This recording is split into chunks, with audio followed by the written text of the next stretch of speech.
Welcome back to Shadowcrown Book Club with Sabina and Millie. I'm Sabina. Which that should make me Millie. Yep. We are in episode 3, and it is part 2 of A Kingdom of Flesh and Fire by Jennifer L. Armentrout.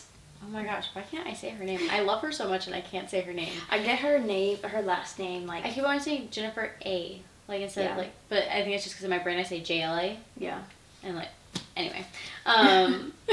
We left off on chapter 27. No, we finished chapter 26. Yes. So we're about to start with chapter 27. Yeah. And buckle up, because the end of this book is insane. It's insane. But first, this is just straight spoilers since we already did our overall review. Yes. Secondly, this is an adult book.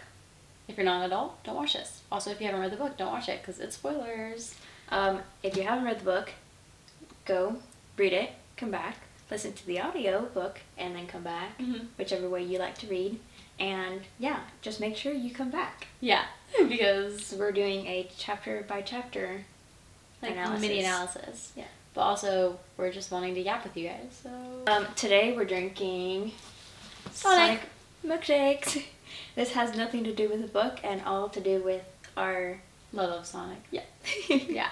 And they didn't have freaking mozzarella sticks, and I got to the window, and they're like, "Oh, we're out. Like, I'll just take it off your order." And I was like, "Oh, can I just have an extra corn dog or an extra pretzel, like, and I'll pay the difference or whatever."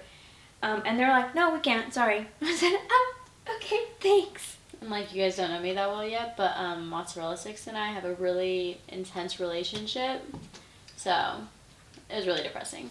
But we're not gonna talk about it because we're going into happiness because we're back in this book. Okay, chapter 27. I love this. Well, let's say what left off in chapter 26. Right. Okay.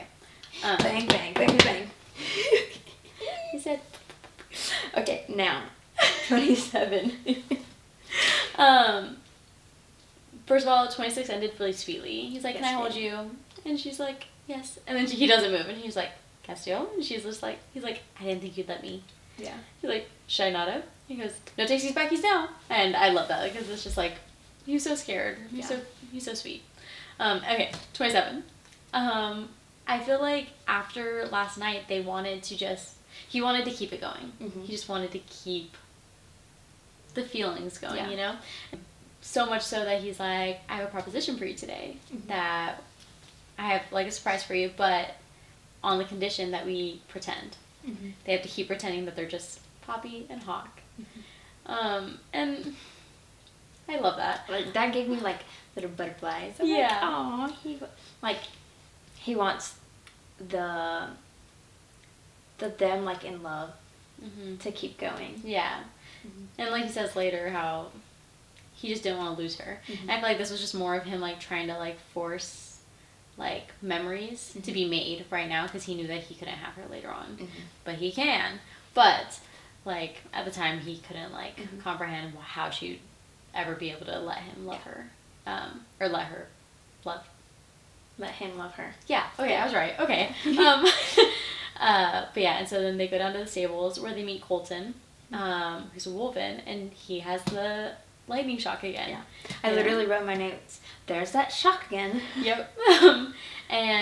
But like just as she, Colton and her have the shock, she also has the shock with Cass again. Mm-hmm. And so like she probably like thinks like, "Oh, it's all connected. It's just, you know, whatever." But like I feel like those two shocks are totally different, you know, circumstances. I do too. Yeah. Because if it was the same as the Wolvens, it would have shocked him every time. Yeah. Just like it shocks every Wolven she touches. Oh, and you know what we didn't talk about in the last episode that like I feel like it's important is that Cass explained to her that when Wolven go through like lightning storms or like get electrocuted, they can shift like uncontrollably, like they'd be forced to shift. And I think that like is kind of a big deal because at the end when like or like when they hear her calling them, I think like that's like the lightning, it like forces them to shift to go protect her or whatever. That's just like my own little like theory. Yeah. You know, so like that's why like the first time like they feel the shock and how the shock can force them to change. So anyway. Well, he mentioned that because how Kieran was like he like jumped back and got scared. Like, yeah. Yeah. So, okay. But yeah, anyway. He goes to the stables and he gets her a horse. Yeah, and he's like, I'm teaching you how to ride a horse. Yeah. And Colton mm-hmm. gets her Molly. Mm-hmm. And it was the sweetest little moment. Yeah. And her, like, you know, petting the horse, and then getting herself on the horse. Yeah. I just loved all of it. And that was also, so once they started riding, that was when she saw the Guardians for the first time. Mm-hmm. And I think that was so cool because they talked about it the first night that they met, mm-hmm. how that there were women who could defend themselves, and she was just so shocked because that wasn't known. Yeah, women didn't do those type of things. Yeah, they weren't even taught. They weren't even like offered the option. They don't have rights. Yeah, in a way. And so like I think like her just seeing it probably like mm-hmm. just like awoke the warrior in her, mm-hmm. you know, and it was just like, oh, like yeah, these are my people, kind mm-hmm. of thing, you know, like that you're raised to be able to like defend yourself, mm-hmm. defend who you love, and I feel like that's just kind of like a pivotal moment for her, just like in awe of seeing them. And then the women were teaching the men. The men. Yeah. I love how Jennifer wrote it like that. Mm-hmm. Instead of like men teaching women. They're like, no. Or even them just training together. Yeah. No. It's like, no, the women are teaching the men. Yeah. The warriors are superior. Like the women warriors are superior. Yeah. I loved how she wrote that. Yeah. And then they go into town. And he's like, oh, I want to show you something. Or there's someone I want you to meet. Mm-hmm. And he's just like, okay. And then it's Kieran, and she's like, I don't know if you know this, but I've met him before. I've literally met him. I thought that was so funny. And then Netta was like, no, it's me. Yeah. Because I think Poppy said something about stabbing them or something. Mm-hmm. And Netta was just like, you're right, I do like her. Yeah. I loved Netta. Mm-hmm. I loved her. I love how she made Poppy feel like a friend and welcomed her, and was still like that silliness how like Cass is with her sometimes, mm-hmm. but still like that seriousness that she's like a mix of Cass and Kieran. Yeah. And I think it just represents their friendship so well. And I love that she's there as a guard too, because like mm-hmm. Poppy says that she's the equivalent to like a guard of the rise or mm-hmm. whatever, and I think that's so cool. Like JLA does such a good job of making women be powerful in her books, you know. So I love that continuously is shown. Like, oh mm-hmm. Cass's mom, you know, defends her, or not defends herself, but stabs people, you know. Mm-hmm. Love that. Poppy, strong as fuck, you know. Mm-hmm. And then now Vanetta, another one, but also I love how much Vanetta reminds Poppy of Tawny. Mm-hmm. And like how she's just like, oh, Tawny would have loved you, mm-hmm. you know? And I love that like there are little bits that like throughout the book that remind her of her past. Mm-hmm. Like how Alistair reminds her of Victor, mm-hmm. and now Vanetta reminds her of Tawny. And I think it's just good because like I think it kind of keeps her grounded mm-hmm. and like reminds her of, you know, her past and like what's going on with her future. Yeah. But I loved their little like tidbit at Vanetta's house, and they're all just like sitting around eating sandwiches. Yeah, she's like, I hope you like cucumber ones because I don't. That's the only thing I know how to cook. I thought that was hilarious. Yeah. I was like, same girl, same. And then how the whole time. Oh, and says, also, mm-hmm. Their mom is like the warrior mm-hmm. one of the parents, which I find it interesting. They're both warriors. Yes, but she's like the more... Oh, like... The dad is the cook kind of thing, and she takes after her mom as in, like, the warrior, no cook. Yeah. Like, doesn't cook. And I thought that no, was... the way it's written is that it's like, oh, I take after my mother except for the cooking. Because her mom can cook and be a warrior. Oh. Yeah. Scratch that. Anyways. I love how her mom is a warrior as well. Yeah. Mm-hmm. Yeah. But I love that the whole time that they're sitting and hanging out, mm-hmm. Cass is touching her in some way. Mm-hmm. Has her like, around her, brushing her hand. Yeah. Twinkling her hair. At one moment, like, she moved away, and he, like, is, like, following her. Yeah. He's like, where do you think you're going? Yeah. Like, we're Poppy and Hawke right now. Like, we're pretending. We're together. We're pretending. Like, let my finger touch your finger. Like, yeah. Let's brush some skin. Yeah. That sounds so bad. Anyways. But yeah, and then that's when the Beckett thing happens. Yes. And the like roof crashes down. First, the shock happened as well with Netta there. Yeah. Yeah. And The then shock, it was like, and she that's smelled, weird. Of old. This is where it's not. She's like, death. It doesn't smell like death. It smells like old. Mm-hmm. And then she's like, wow, I smell like old people. Great. And then Cass was like, actually, your blood tastes old. Like, not like rotting decay old, as in like old, but like a fine wine. Yeah. Yeah.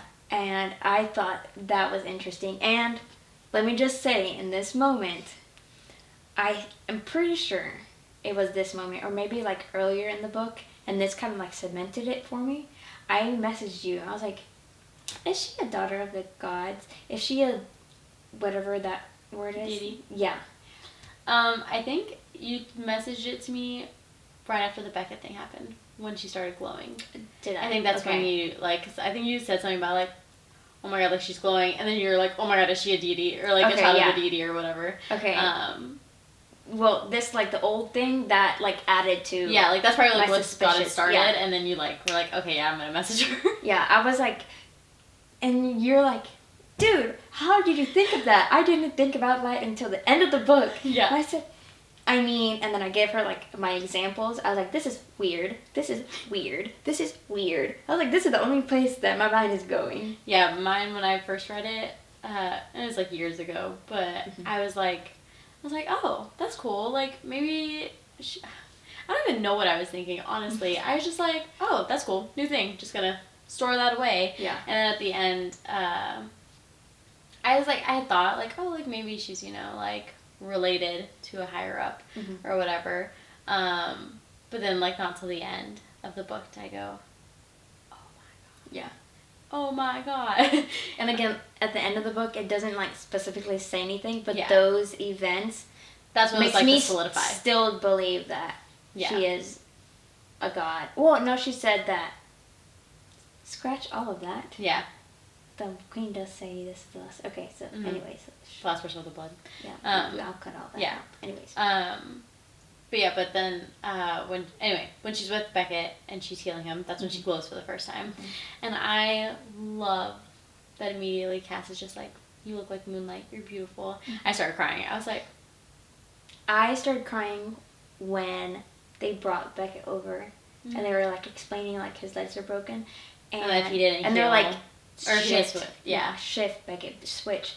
And like he wasn't, and he was like just whimpering. Oh, I started crying. I said, my baby Beckett, my little pup. No. Yeah. And then she did start glowing, and I'm like, whoa. Yeah. Yeah. But yeah, and then I loved how the whole time that she was doing that, Vanetta was just like, you guys seen this? You know, like, you guys definitely left something out. Yeah. Like, you did not tell me, like, what is going on? Because Vanetta was even telling her, like, oh, stay back, like, he can't, like, control right now. Yeah. Like, he might, like, bite you or something. She's like, I can help, get the fuck out of my way, Vanetta. Like, let me go help him. And, like, I love that, like, throughout the book, like, Poppy's just getting more and more comfortable with her powers and, like, not caring what anyone thinks and being able to use them when she was forced for so long to hide them, you know? At one point, when she was explaining how she was removing the pain and, like, Beckett was whimpering, like, more. Yeah. I thought this was going to turn into, she was, like, soul eater or energy eater, whatever they call it. Soul eater. Yeah. I thought that's what she was turning into. And then she started glowing. And then I was like, oh, wait, she took the energy. And then I started thinking again. And I was like, that would be too obvious. Yeah. Those signs would be, because JLA has been, like, throwing in your face, soul eater, soul eater. Yeah. Like, no. It's never was right there on the page. It's always, like, in between the lines. Yeah. So I was like... But then, like, I feel like, at the end of the book, like, it almost, like, hints, like, that she can do that. Because, like, she says that she takes all it of and their... then gives it back. Yeah. But, yeah. Crazy. Yeah. But technically, her healing her is in... Or her healing Beckett is in the next chapter. But yeah, then I love how you just have, she can heal people now. Yeah.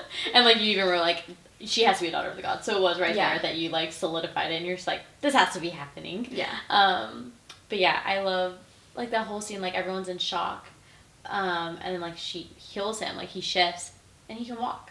Yeah. And like everyone's just like, what the fuck? And half the people are like scared, curious, you know, Yeah. amazed. But Cass is just like, you're incredible, you know?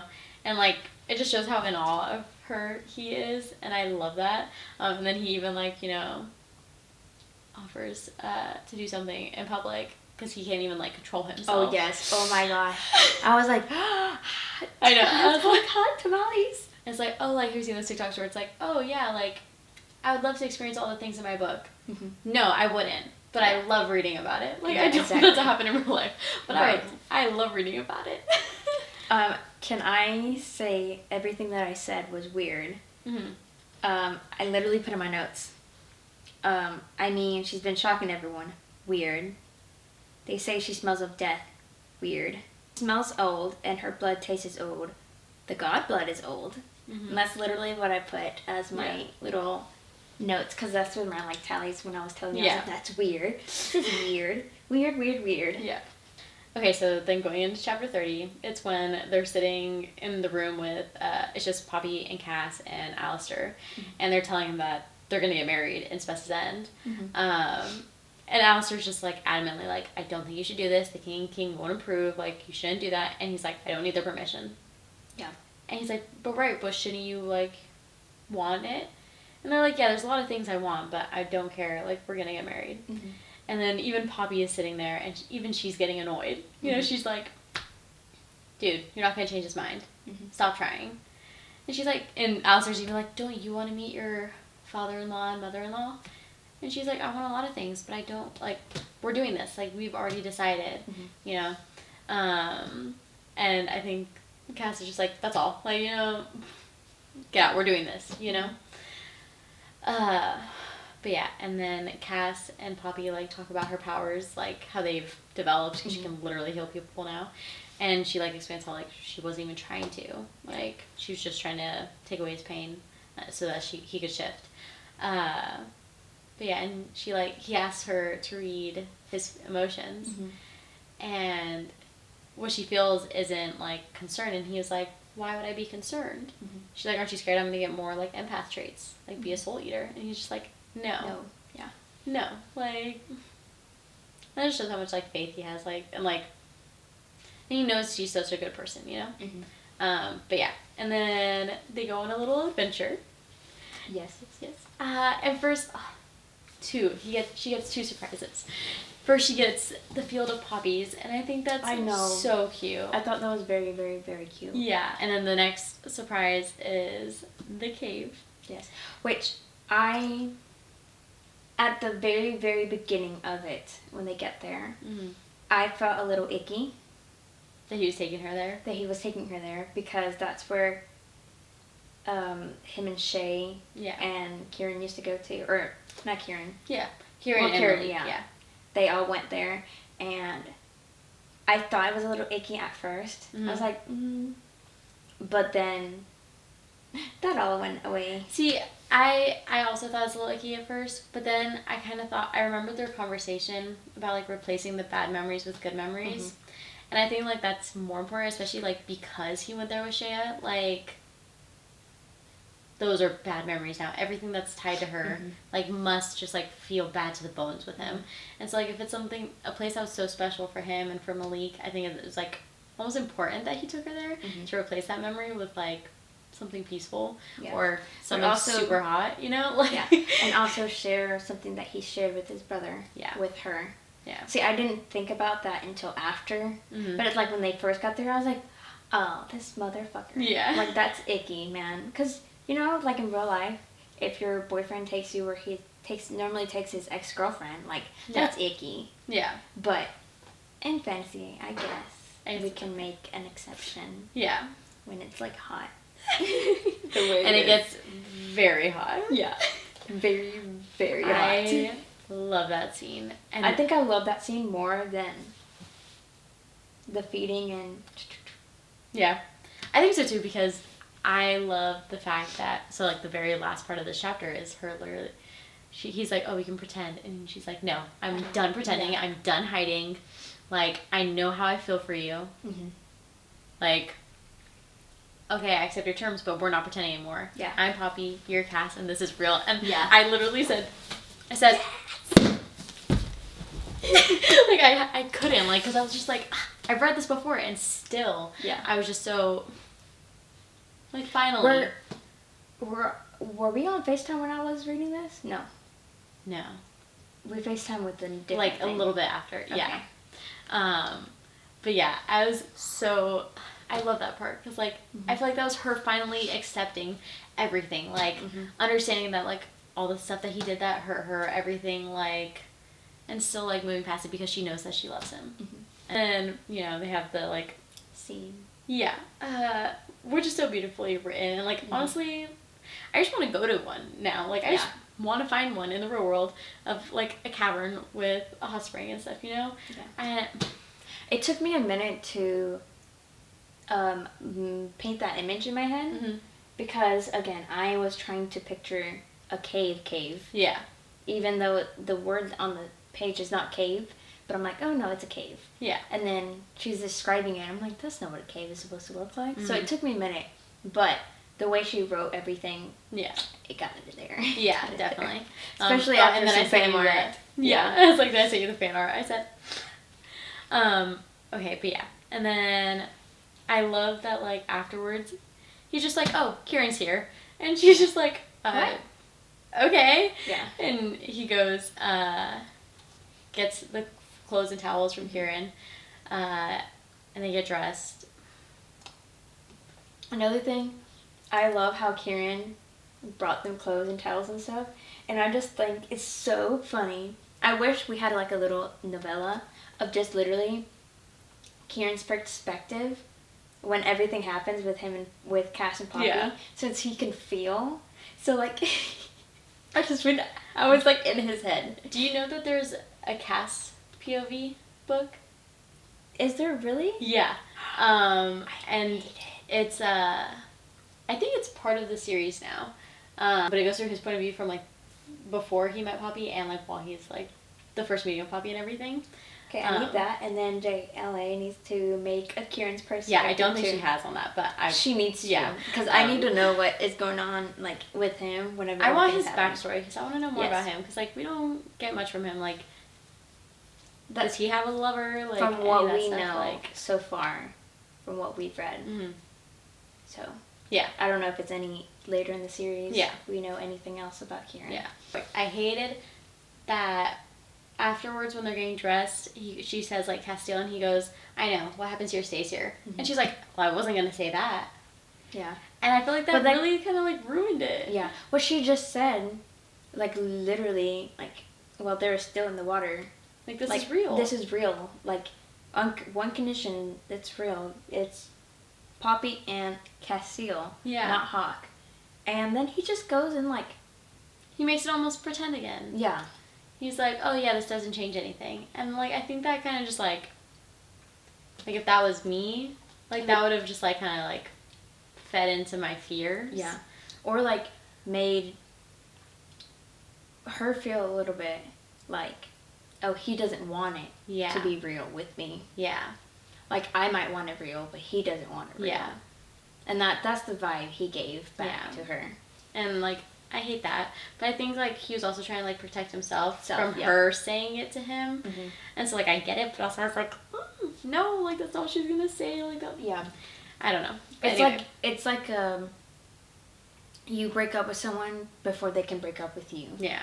So you can control the narrative. Yeah, and protect yourself from, like, the bad stuff. Yeah. Anyway, so they get back, and they go to, like, dinner. Yeah.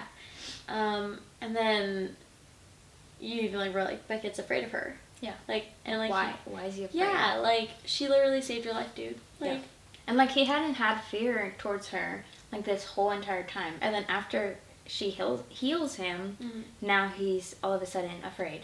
I feel like for him, like, it must be, like, hearing everyone else talk about it. Yes. Hearing everyone like tell her stories about soul eaters and all that stuff, like that's gotta be where it scares you. Because everyone else is feeling all of that at this moment as well. And she's like even saying how like everything she eats, it tastes is literally like gross because all she's getting is their directed anger and distrust and everything about it.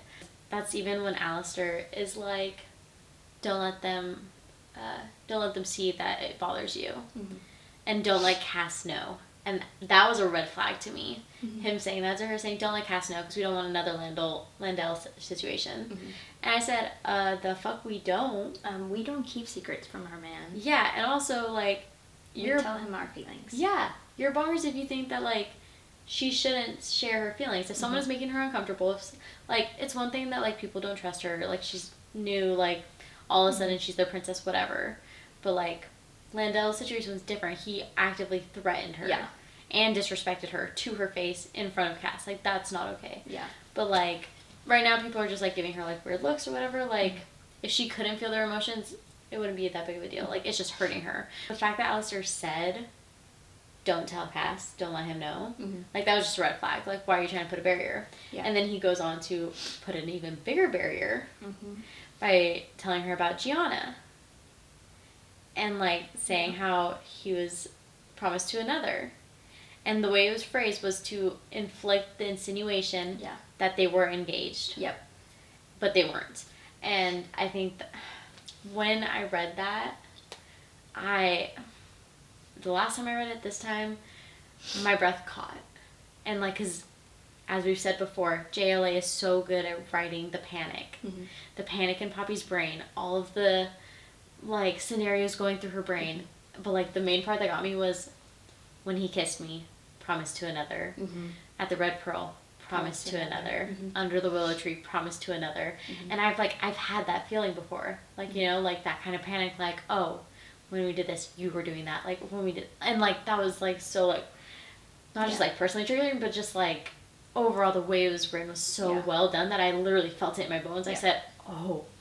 Like, I felt rage. Yeah. When I read it, I literally wanted to throw my book across the room, and it's like, what the fuck? What do you mean, promise to another? Yeah.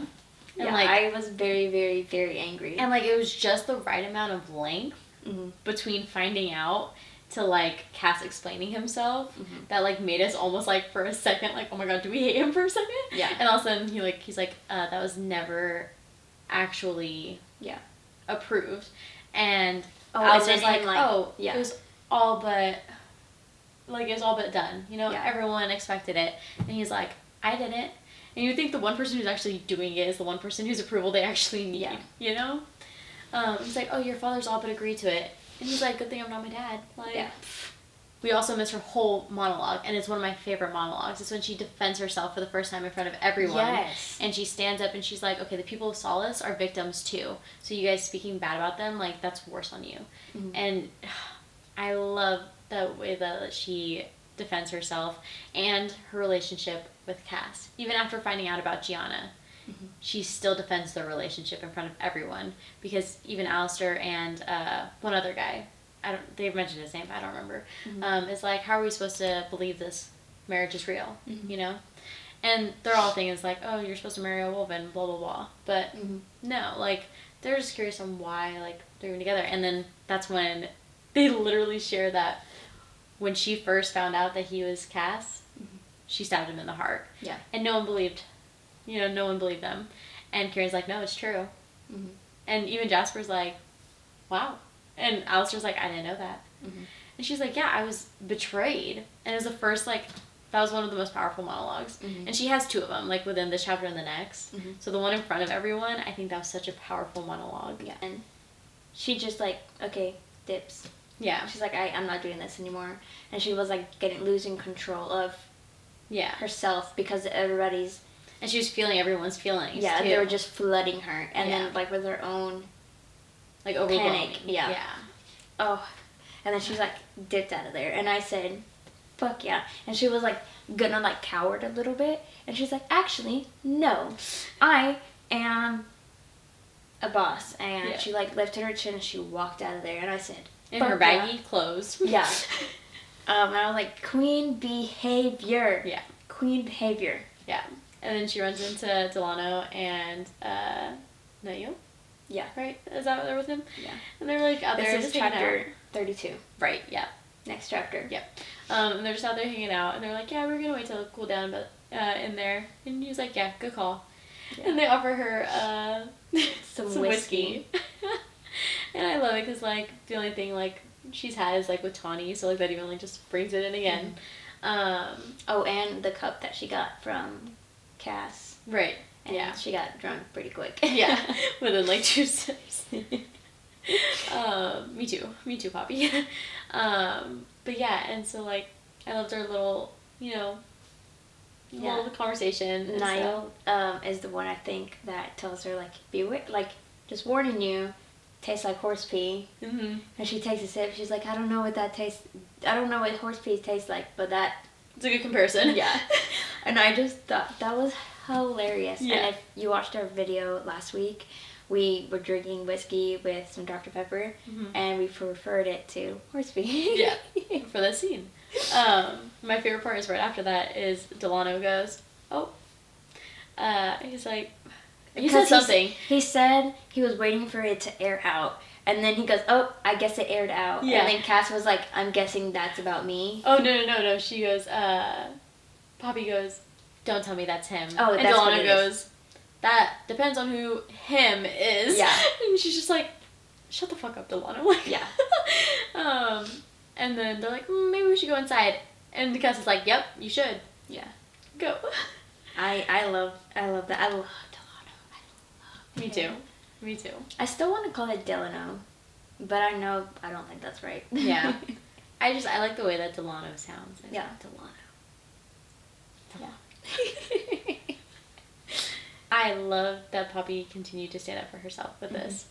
Like, it was so much, because she was finally starting to come to terms with how much she cared about him, and then just to find out, like, another lie. Her not knowing about asbestos and, and now this. I feel like it was just, like, it was towering too much for her. Yeah, that was the tip of the iceberg for her. And she just wanted a moment alone, and then he didn't even give that to her. And I feel like that was a little wrong of him. I feel like he should have known that, like, she needed, like, time to cool off. But I think he was just so, like, overwhelmed with her, like, being mad at him that he, like, wanted to clear the air. He was like, I need to fix it. Jasper wants to talk to Cass, and so he goes back in, and Kieran takes her to her room. And then that's when she has her internal monologue. Yeah. And I think that's another... And, like, JLA put them back to back, and, like, she knew exactly what she was doing. And, like, I was crying during her inner monologue when she's just, like, getting so overwhelmed with the fact that she loves Cass. And that even all this stuff aside, everything that's happened, she wants to be with him. She wants it to be real. But she understands that he might not want that. And I think she only thinks that because of, like, what happened after the cave. Yep. Like, him saying that. I feel like that, what you said, like, it kind of just, like, made her think maybe that's not what he wants. Yeah. And so, like, in that monologue, like, I got so, like, I was just like, oh my gosh, like, no, like, my heart was breaking as she was, like, falling to the floor, crying. Yes. Oh my gosh. And then she, I like, started crying as well. Yeah. And then she goes to the door, and she realizes the door is unlocked. And that was so, like, but I hated, like, that she, like, felt like she's like, oh, I'm not a prisoner anymore, I'm a willing captive. Yeah. But I'm like, you're not even a willing captive. Like, you're not a captive anymore. Yeah. You're just there. Like, that's just your room. Yeah. You know? And I love how she locked the door and went to bed. Yeah. With her dagger. Yeah. But yeah. That monologue was so powerful to me. And I just, like, there's such a character development scene for Poppy, for her to finally come to terms with everything that's happened. Yeah. And then, at the end of that chapter, Cass comes in, and she wakes up, and she has the dagger to his throat, and, he says, are you going to use that to stab me in the heart again? And I read that, and I said, I did not just say that. Oh my gosh, especially when he knows that she's mad at him, too. Yeah. I said, don't tempt her. I love how he just likes her stabbing him. Like, I find that hot as fuck. Yeah, but also, like, the fact that he heals, like, who wouldn't want to do that, you know? Like, Yeah. It can just be a little kinky, you know? Yeah. But she normally does it because she's actually mad. Yeah. It's not for, you know, the fun stuff. But I love that she's just like, how did you get in? Like, I walked the door, and he's like, did you? No. And she's like, yeah, I did. And she's like, you have a key. Like, like, how did you not, like, think that? Like, it's literally his room. Of course he has a key. Yeah. But yeah, she's like, it's okay, once we're married, there'll be other empty bedchambers. You can start with Gianna's.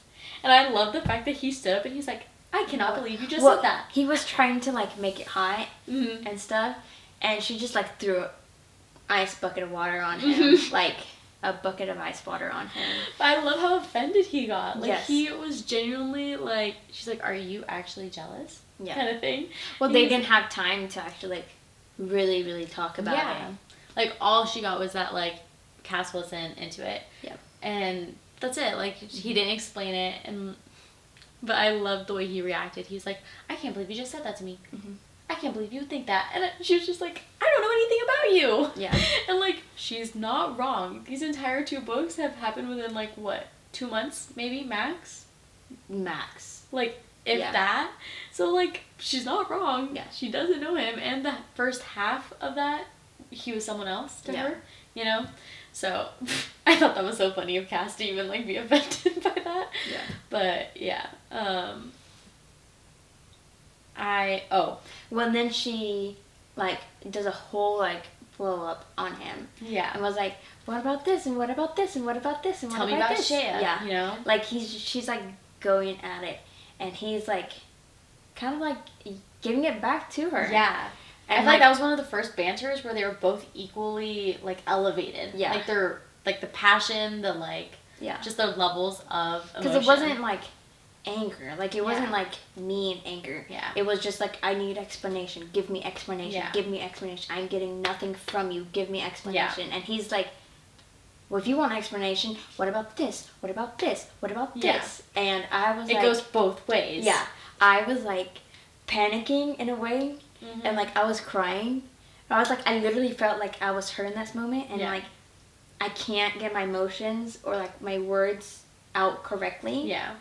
And, like, obviously when you, like, argue with someone and, like, you're that frustrated, you're like, just whatever because you can't think. Yeah. And you're just in that frustration. Oh, she wrote that so well. Yeah. Because they were both frustrated. So Yeah. you felt like both ends of their frustration. Yeah. And then there's a knock on the door. Ugh. And he literally says, Turn away and forget you ever came here Yeah. if you value your life or something like that. Like, yeah, it was like someone must be dying, or I don't know what he says, like, Mhm. in that line of thinking. yeah. And they say, the sky's on fire. Yeah.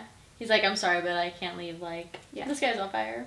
And I love that the next chapter starts with her saying, of all the reasons to take a pause in this conversation, the sky on fire is probably the only one that's good enough. Yeah. Like, yeah.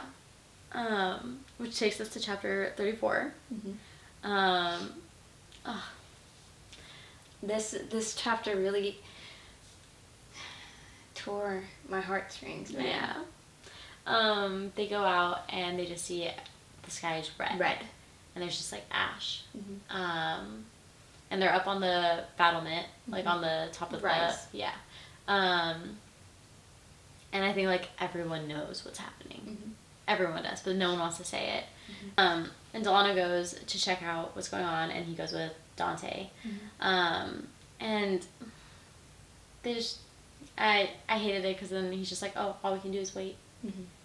But... And they waited, and she waited outside in the cold. Yeah. Well, it was a little cold. Yeah. But, like, even, like, during that time, like, Cass comes and, like, puts his arm around her and he's, everything. like, holding her. Yeah. And, like, Mhm. they're in the middle of a fight, basically. Yeah. You know, their tensions were high. And, like, they're still, like, caring for each other, holding each other's hands. And, like, because, like, while they were fighting, like, I feel like they were bonding. Yeah. Like, it was such a pivotal moment that they were both being able to stand up to each other and just speak their minds for the Yeah. first time. You know, because I'm pretty sure, like, in that fight, like, she tells him that she cares for him, Mhm. too. You know, and so, like... Yeah. like tugged on my heartstrings that like while they were up there they were literally being a couple. Yeah. You know, Like we can be mad, but we can still like support each other. Exactly, and I think that just shows how strong they are as a couple. Because she was very, very worried about Delano. Yeah. Because they have that bond that they have. Yeah. And not the bond that I thought was the bond. Yeah. It's like the friendship. And that's when her and Jasper get to meet for the first time, like one-on-one, and they get to introduce each other.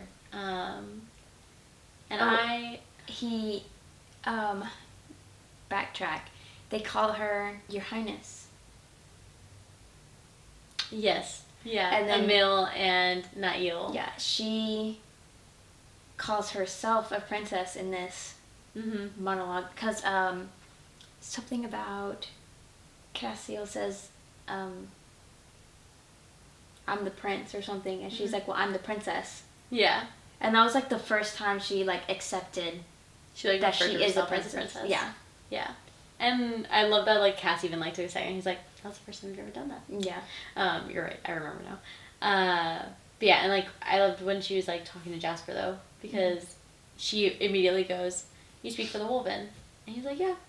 He's like, so I expect you wanted Cass to marry someone else. And he goes, he's never shown any interest in wanting to get married, so no, I wasn't expecting anything from him. Yeah. And I feel like that just, like, was so, like, important for her, because, like, that basically answers all the questions. You know? If the leader of the Wolven wasn't expecting it, how could, like, Cass be at fault for Alistair saying that, you know? And that's also when she realizes it's Alistair's great niece or whatever. Yeah. And that's, like, crazy, because, like, that should have been, like, the first thing that was told. Like, and that's why, like, Cass said in the great hall or the dining hall, like, this is weak of you to, like, bring it up, and it's only because Alistair wants to keep his family in the royal, you know, near the royal family. Yeah. Okay.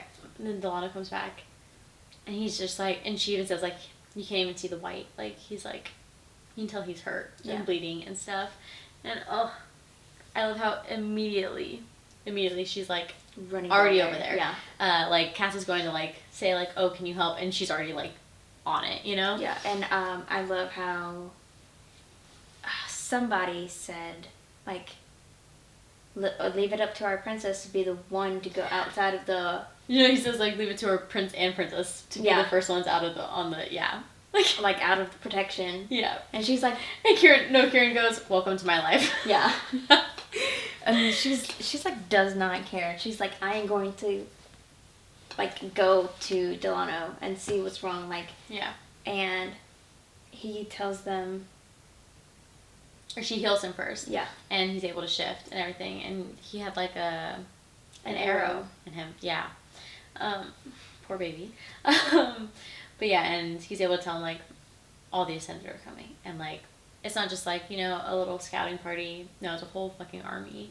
But yeah, and then they, like, go inside, and then it goes to, like, the next chapter. Yeah. And they go inside, and he's, like, just eating, you know, because he probably ran for, like, a whole day and just, like, trying to get away. And he, like, tells them how Dante died. Rip. Like, I feel like we didn't, like, know a lot about Dante. We like, did he was not brought up. Like, honestly, like, when they first brought up his name, I was like, is he a Wolven? Is he Atlantean? Did he just run beside him? You know? Kind of like a Twilight vibe scene. But then I was like, oh, like, when they said, like, later, it's like, your Wolvens came back, or one of them did. So I was like, oh, okay, he was a Wolven. Yeah. But yeah. And then she is thinking about giving herself up. And she didn't even, like, say those words, and Cass was like, they cannot have what they want. And she's like, but, and he's like, they cannot have what they want, because you know, first experience, that they do not care. They will take you and then still do what they plan to do. Like, this literally happened 24 hours ago, Poppy. Yeah. And he started cackling while they're arguing, and she's like, I don't care what you say. And he's like very, like, aggravated with her. And that's when he tells Kieran that he's going with Alistair. Yes. To go signal to Atlantia that they need reinforcements. And Kieran doesn't want to go whatsoever. He said, fuck no. And he's like, I know what you're doing. Don't do it. Like, Cass, let me be there. And, like, that just made me, like, love Cass even more. And even Poppy said it, like, my respect for him grew because he knew that if Cass was about to die, Kieran would jump in to save him. You know, and so he's just doing it to protect his friend. And then he tells Kieran that he is sending Poppy with him, and that he has the most precious thing, the most important thing to him. Yeah. And he better protect it. Yeah. And she is like, the fuck not. I am not going. I loved that scene. I liked it too. Like, everything that happens after that, like, I loved. Like, she's immediately like, no. And he's still, like, not looking at her. And he's just talking to Kieran. He's like, you guys are going to go soon. And she goes, look at me. Like, she's like, I am not going. I am not duty-bound to listen to you. Yeah. So look at me before you try and, like, tell me to leave. Yeah. And he looks at her and he's like, I'm looking at you now. And she just goes, but are you listening? Yeah. And I said, dude, but this is when I called you, because I was like dying laughing. And then, cause literally, Delano was like, well, someone's gonna get stabbed again. And then Cass says something else. I'm listening. Maybe you should try that along with this thing that's called common sense. And Kieran says, definitely getting stabbed. Mm-hmm. And then Cass was like, are you armed? You're definitely armed. Mm-hmm. Or you're armed, aren't you? And I love this whole time Nova, like the Guardian, is just like, what is going on? I'm like, missing something. Her next thing was, she's saying, I'm so confused what is happening here. And then Jasper says, apparently she already stabbed him once in the heart. And Nova, like, looks at her, and then Cass was like, and she cut me earlier today, threw a knife right at my face another time, and then one in the woods, and then Poppy was like, no one wants to hear how many times I've made you bleed. And Jasper's like, I do. And Emil says, so do I. Yeah. And I just thought that was so funny. I quoted it in one of my notes. Mm-hmm. I was cackling. She was. She literally called me and she just... I was crying because I was laughing so hard. From the moment that Delano said, oh, someone's going to get stabbed, and Kieran said, definitely getting stabbed. Mm-hmm. I was dead. I was laughing so hard. And I love how this joking air about it, when it's something super, super serious. So serious. It's about to be life or death. Yeah. And then they're all just making fun and, like, being jokesy. My favorite part was, like, Poppy's nice little mini monologue. Because, like, it's just going, you know? Yeah. She is on one, you know? She is figuring out who she is, and I love it. Because Nova tells her... And I love it. She's like, maybe we should go. You're going to be a distraction to the prince. And she said, excuse me? I literally said, she's like, first of all, I'm more trained than half of the people here. Yes. Like, I am never not a distraction. She's like, no, I want to read exactly what she says, because that part, I literally said, I said, applause, applause, yes, queen, yes, yes, yes, yes, yes, yes. She literally says, excuse me? And it was like, I mean, no offense, I'm only stating facts. And she's like, your facts are grossly incorrect. Just to point out the most obvious of inaccuracies, what I did for Delano would actually come in handy if people are injured. That is common sense. And she looks at Cass, she's like, you want to pull common sense? That's common sense. But then she goes back, as far as me being a liability, I'm just as good with a sword as I am with a bow. And I'm damn good with a bow. I said, yes, queen. Like, say it louder for the people in the back. And she's like, probably better than most here. I'm an asset. And this part, I literally... Chef's kiss, JLA. She goes, as far as me being a distraction to Castiel, that's his weakness. Not mine. I said... And then Cass says something else. Goes like, she's not lying. Penelope can fight, and her skill with the sword and aim with the arrow are leagues above that of a trained soldier. She is never a liability. I love how he came in, like, she didn't need him to stand up for her, but he came in like, yeah, this is my woman. Yeah. Fuck yeah. The movie saying was almost just as much for him as it was for, like, to stand up, like, to, like, I think it was reassuring him.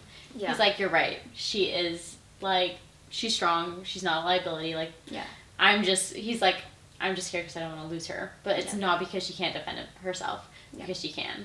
Well, I love how this came after, like, them arguing about her safety. Mm-hmm. And he's like, no, if anyone's going to question her safety and, like, her abilities, it would be me. Yeah. And I don't question it, so none of y'all should. Yeah. And then she just goes, all right, so it's settled. I'm staying. He's just like, yep. And then Kieran's immediately like, if Poppy's staying, I'm staying. Yeah. It's like your sister, and you're like, no, she's going to the mall. I'm going to the mall. Yeah. Like, if she gets to do it, so do I. Yeah. And then Cass is like, nope, you're still going. Bye. Yeah. He was like, well, I need you to go. Because you're the fastest Yeah. to keep up with Alistair, because you're going to have to go straight through the night and all that Yeah. stuff. And, like, it made sense, but, like, when Kieran, like, goes up to him and he goes, that's not the only reason. Mm-hmm. And they just knew. Yeah. Like, that was, like, their bond, like, the communication and stuff. And, like, now, like, we know it's because we knew that Alistair was going to go... To the king. Yeah, to the king and queen and tell them Mm-hmm. that they were planning to get married. Mm-hmm. They didn't know, like, he didn't know that they were getting married. Yeah. But yeah, but that was, like, the one sad thing is, like, I'm really sad that Kieran missed their wedding. Like, not that he would have cared about it anyway, but I feel like he just should have been there, you know? Yeah. I was a little upset that she wrote it that way. Mm-hmm. But I love how when Kieran comes back, like, he already knows. Mm-hmm. And, like, we mentioned it last episode, but how, like, he nudges her hand. Mm-hmm. And I feel like that's him giving the approval. Yeah. Without words, because he's in his woman form and just don't talk. Yeah. She goes back to the room. He goes and, like, is doing stuff, like, all morning. Mm-hmm. He's, like, checking who can fight, all this stuff, right? And she, like, had even said how, like, she didn't want to go because she didn't want to be a distraction. Like, there's too much important stuff going on. Mm-hmm. But then when he finally does come back, she's asleep. And he, like, is just staring at her. Yeah. And she wakes up. So She's creepy, like, but, like, it's also, like, so sweet. I said, oh. Yeah. If she wakes up, she's like, that's creepy. Have you been staring at me? No. She says, have you been watching, or are you watching me sleep? And he said, no, I'm talking to you. I was watching you sleep. I was watching you sleep. And I thought that was so funny from him. Yeah. Like, she said that she could feel how tired he was. Mm-hmm. And she's like, And, you need to sleep. Yeah. And like, he's like, no, we're finishing this conversation. And she immediately, she's like, okay, yep. She sets up and she's like, okay, let's get into it. And that, like, conversation, it just kind of, like, it just, like, broke my heart. Because it was probably, like, one of the most, like, calm ways that he could have explained everything. That happened with Shea. Yeah. And with Gianna and Alistair and the Malik. brother too. Yeah. Like, his whole escape story. And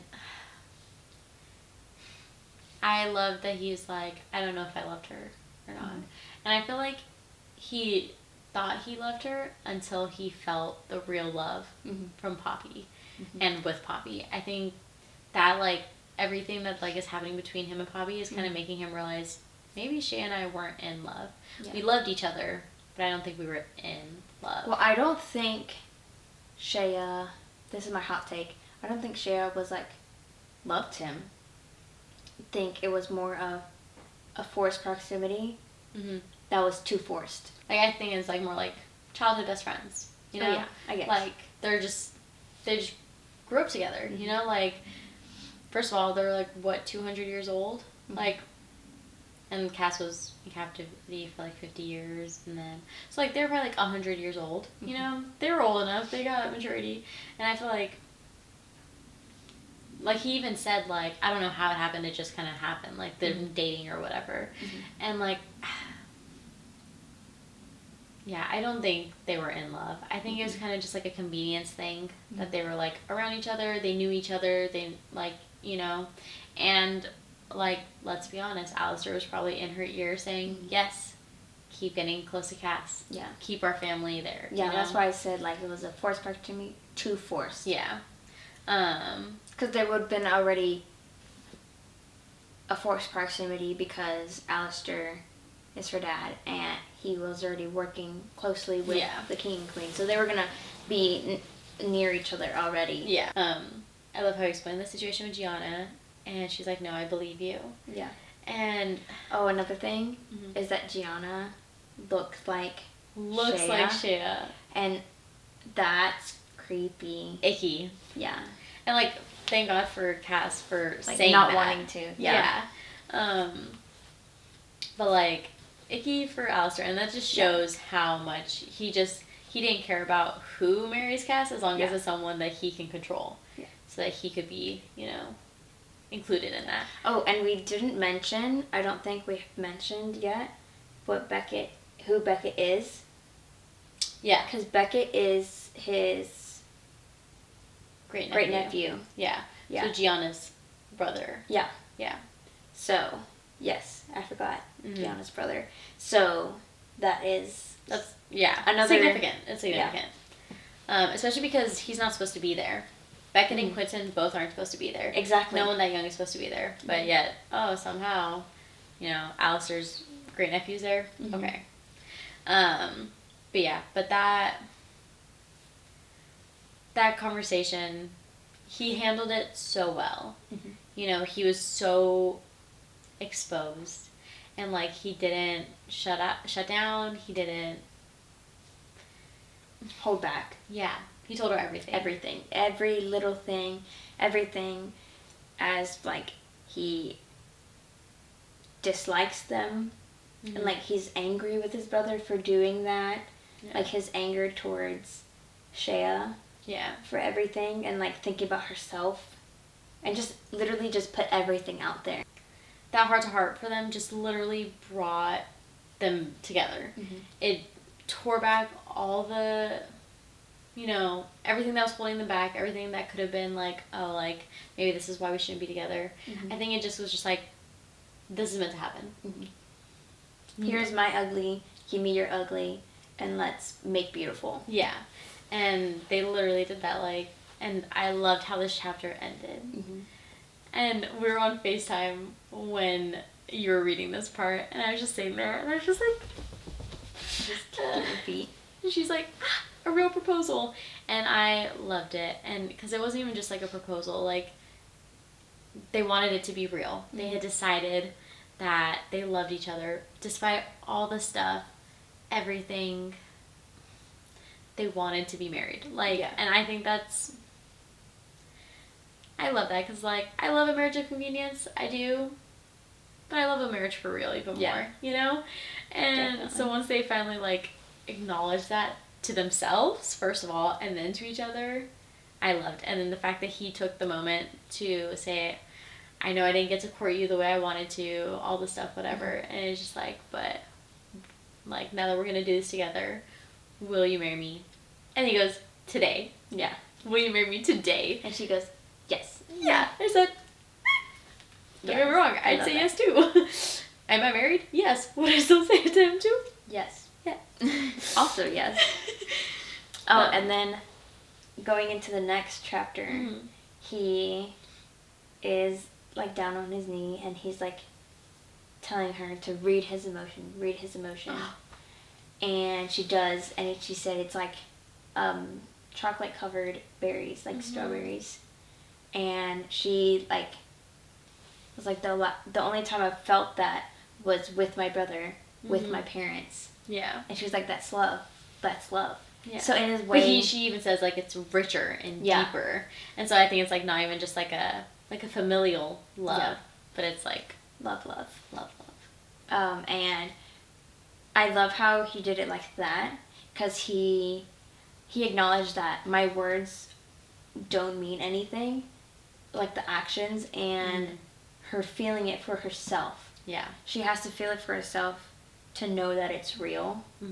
And like the way that he tells her to read the emotion of love instead of him just saying I love you. Yeah. Loved it. I still wish he would have said I love you. Me too. Because like she even says that he didn't say it. Yeah. Like he is yet to say it. Yeah. And like, why?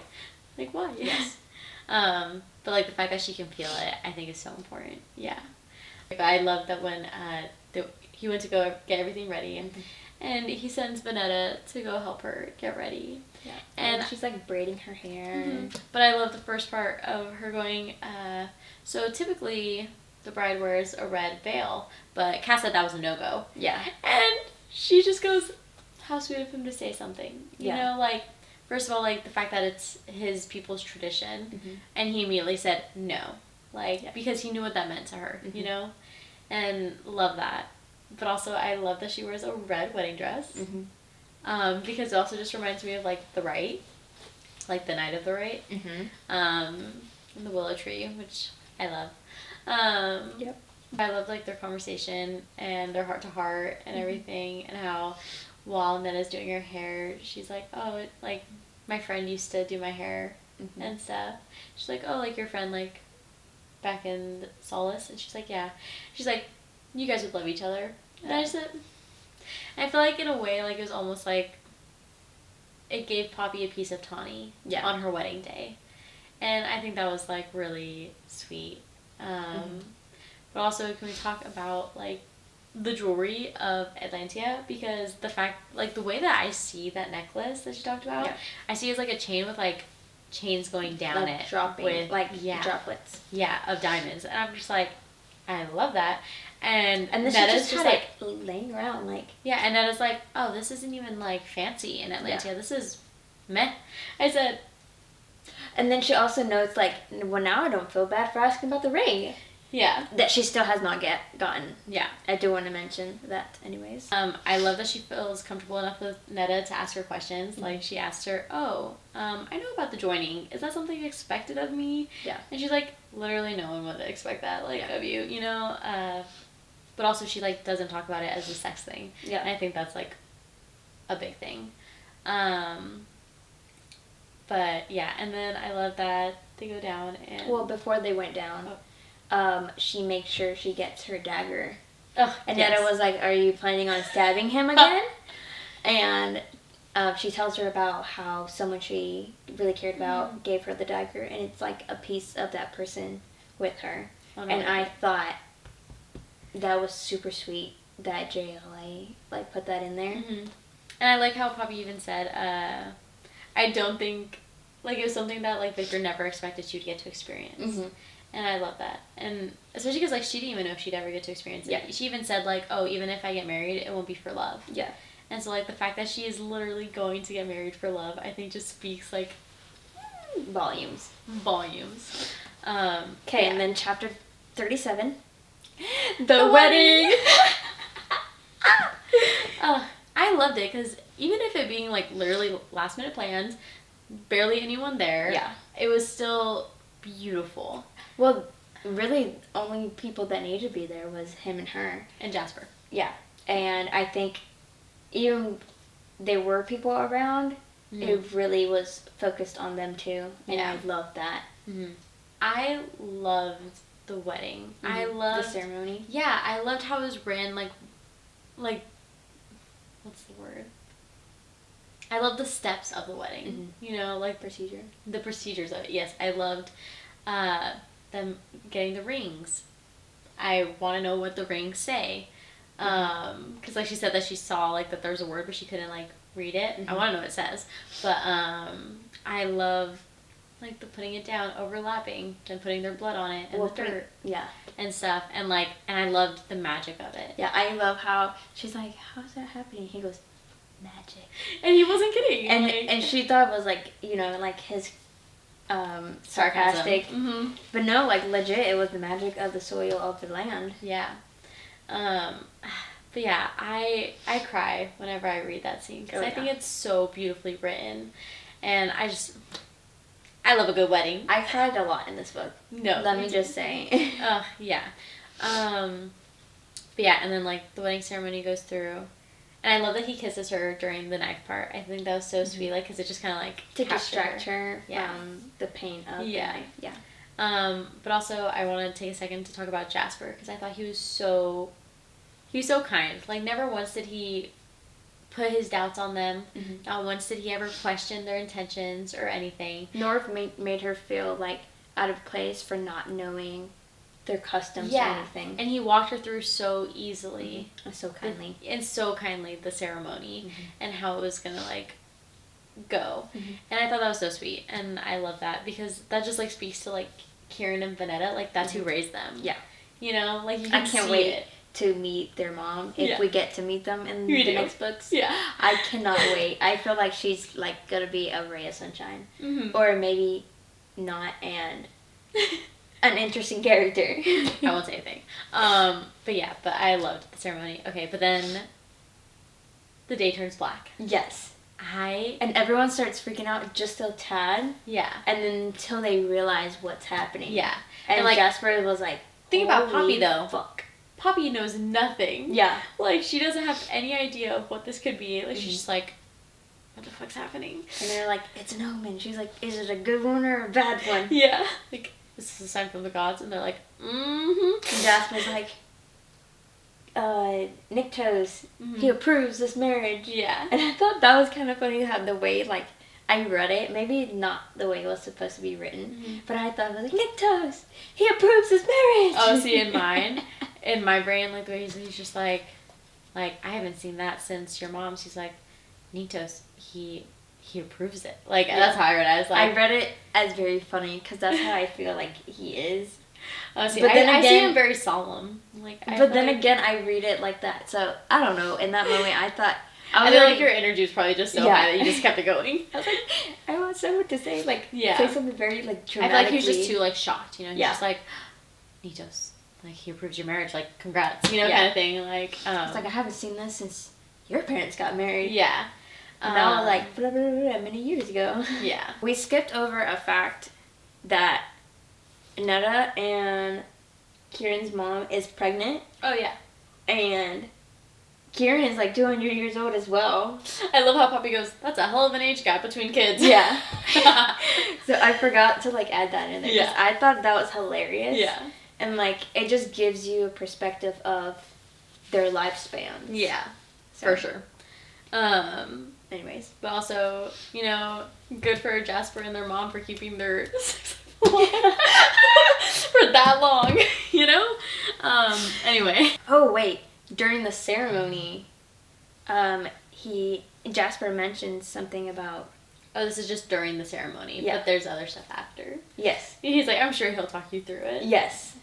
And she's like, what the fuck are you talking about? He's like, don't worry about it. It's fine. And I love how he didn't tell her before. Mm-hmm. Not because, like, he was trying to hide it from her or anything like that. He didn't want her to overthink it during the ceremony. He's like... I think he was also just, like, kind of excited. Yeah. I think he was just excited, too. Yeah. Like, I feel like he was... Like, to be fair, if he never saw himself married, he probably never, like, saw this ever happening for him. Mm-hmm. And so I feel like this is one of his traditions that he's like, I gotta do this now. Yeah. Well, he knows, like, she's, like, overthinks and questions a lot, obviously. I think he just didn't want to tell her at that moment because he didn't want her to feel pressured into doing it. Yeah. Also, like, he probably didn't want to embarrass her in front of, like, Jasper and everyone there. Yeah. But I loved it when they got, like, back to the... I loved that scene. It was, like, first of all, it was just, like, funny. And he's just like, oh, like, there's just, like, a tradition that you do after the wedding. And she just goes, sex. And he's like, love where your brain's at. Yeah. But no. Not only that. Yeah. But, like, he's like, oh, like, it's tradition for, like, the partners to, like, feed from each other. Mm-hmm. And, okay. He was like, you don't have to do it. And, like, yeah. And she's like, but do you want to? Like, is this something, like, no, like, in her brain, she said, like, is this something he would have done with Shea? Yeah. And stuff. And, like, I kind of hated that she, like, thought about that. Mm-hmm. But then also, like, I also kind of liked that she was so realistic about it. Like, because that was someone he was with for a long time, you know? Mm-hmm. But anyway, back to what's important. When they were, like, she immediately just goes, I want to do it. Yeah. Immediately. And I just love that. Mainly because we love a good feeding scene in the series. Yes. I love how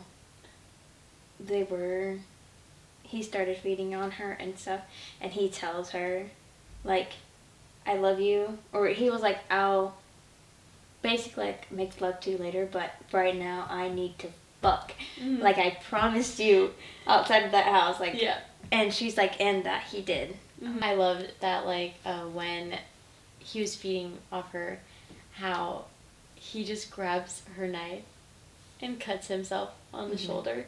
I don't know why, but I thought it was really hot. I said, ooh. Yeah, well, she doesn't have the teeth to do it. But, like, did it with her knife. Yeah, Did because it like, you for know, in her. like in Vampire Diaries or whatever, like they bite and then they like give it. Like I like that he didn't do that. But like he's done that to give her the blood whenever she needs to be healed. Yeah, but, like it's different. This isn't about being healed. Yeah, not like physically, sensually. Yeah, you know. I'm just saying that was hot. Very hot. Hot. Yeah.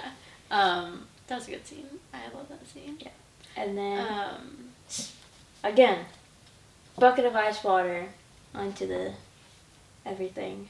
Oh, like they're like finally like cuddling and asleep, and they like it was all like, oh, they're married. Beautiful. Oh wait, also real quick, we didn't talk about the swirl.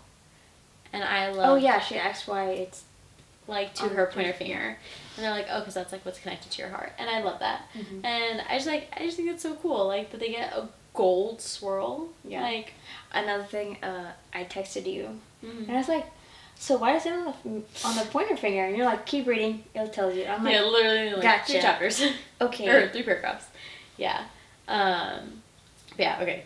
And then they're asleep, and then he like wakes up and they're talking for a second, and then he hears the call, and just like that, they both like snap into action. They're getting dressed, they're getting ready, and then the Ascendants are here. Yeah, and then they like hold hands while they're going out, and he's just like she's going up to be an archer, and he's just like, the hood stays on.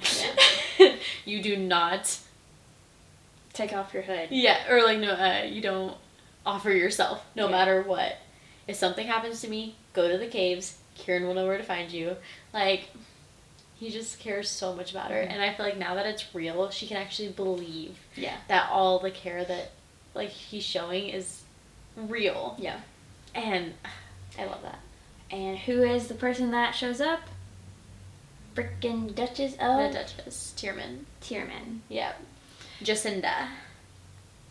And dude... And I love that Poppy just goes, you have got to be kidding me. Yeah. You know, like the fact that it's her. And I was like, yeah, I was shocked the first time I read this. I was like, damn, I wasn't expecting that. I was kind of thinking the Queen was going to pop up. Yeah. You know, like... I thought it was going to be Ian. Oh. That would have been a plot twist. You hear me, JLA? Yeah. Plot twist, it would have been. Mm-hmm. I love that, like... Duchess was there, and then Cass just kind of like jumps down, like superhero landing. He just jumps down. He's talking with her on the rise, and like Poppy's like listening and like rolling her eyes, and it's just like she says, "You have something that belongs to the Queen, and we want it back." And Poppy's like, "Well, there goes my self-control," and she just stands up and she goes, "I belong to no one." Yeah, and she goes, "Oh, Penelope, there you are. What are you doing up there? Silly goose. Like, come down. Let's go home." Were you there the whole time? Yeah. You know? I thought it was so funny. And then Cass was like, where to go unseen. Yeah, this is not what we discussed. Yeah. He's like, sorry. But then the Duchess is like, but you are. You do belong to her. And then, like, that's when the Duchess shares that, like, she's her granddaughter. Yeah. And I said... And then Cass was like, you're lying because ascendants can't have kids. And then she goes, who said the Queen is an ascendant? Exactly. I literally, my notes, I was like, the Queen is a grandmother and she's not an ascendant? Yeah. What is going on? But then Poppy's like, all of the people say that she's ascendant. She's even called herself an ascendant. Yeah. You know? And then the Duchess has a gift for them. And with the catapults some things onto the rise and over. And they look down and it's Elijah's head. And Magda. And Magda's head. And Kiev. And everybody that was at New Haven with them. And Cass just lost it. Farrell. And like, Poppy even said, well, we're done talking. Yeah. And that's when Cass jumps off. And does the superhero landing. And she's just like, sometimes I just get so shocked by how he moves. Yeah. I love that. But, yeah. And he just starts going. Yeah. And the Duchess just... She goes and hides in her little... Carriage. Yeah. And Poppy was like, fuck all this shit. I'm gonna kill some fucking ascendants. Yeah. And so she gets her bow and she's like, you know, just taking them out. Yeah. And then after one. Yeah. Quentin shows up on the rise and he's like helping her out. And he's like where's the prince? Where's the prince? And he's like very worried about the prince, Mm-hmm. which I know they should be worried about him. But again, that kind of gives me a little flag. I don't know what color, but there's a flag right there. I feel like Quentin's just like kind of obsessed with Cass, like Yeah. you know, like looking up to him, like he's so cool, kind of like, and he's our prince kind of thing. Yeah. I feel like I could see that. yeah, but you know, yeah, and I loved that Poppy was just getting so frustrated, and she's like, oh, they're gonna get in. They're gonna get in. Yeah. Nope, I can't stay up here. Why the fuck am I up here? Yeah. You know? And she's like, are you good with the bow? And he said, yeah, I'm okay. And she's like, okay, cover me. He's like, what? And she's already running down the stairs. And he's like, no, the prince won't want it. And he's like, the prince will not expect anything different from me. And I said, you are right. Yeah. And then she gets down there, and she is a bad ass. Yeah. And is knocking them down, like chop, chop, chop, chop. And I love chop. that they're told not to harm her. So as soon as they see her scars or her hair or whatever. And that gives her the advantage. Just a split second of hesitation. Yeah. You know? And I love right before she starts, she gets out and attacks, like she has that little moment of panic and then of fear. And then she remembers how Victor was like, if you're not afraid, you're an idiot. Yeah. But don't let the panic overwhelm you. Yeah. Like sit in the fear, but don't sit in the panic. Yeah. And she like turns the panic off, and like she sits in that fear, and then she's like go mode. And I loved that little nod of how Victor has trained her and instilled that into her, and it's like second nature to her, and I love that. Yeah. And I love seeing it on the page. Yeah. And I love like her whole time, like when she's like getting out, like when she stops everyone that's in the like rise and she goes back out, how she just is going for Cass. Yeah. You know, she's looking for him. But the one thing that was like real hard was that she saw someone hurt and she didn't stop. Yeah, she couldn't stop. She's like, that's not what I'm here for. Like, this isn't the time for me to be stopping to use my gift. Especially because like she doesn't know if like maybe it'll be different this time, you know? And like what if it like knocks her out or whatever, you know? Like maybe she can't heal. Yeah. So like that must have been like really hard for her. But then she's just going, and like I love that she sees, you know, Jasper, and then like Delano, and like she just sees them as she's fighting, and she saves Delano.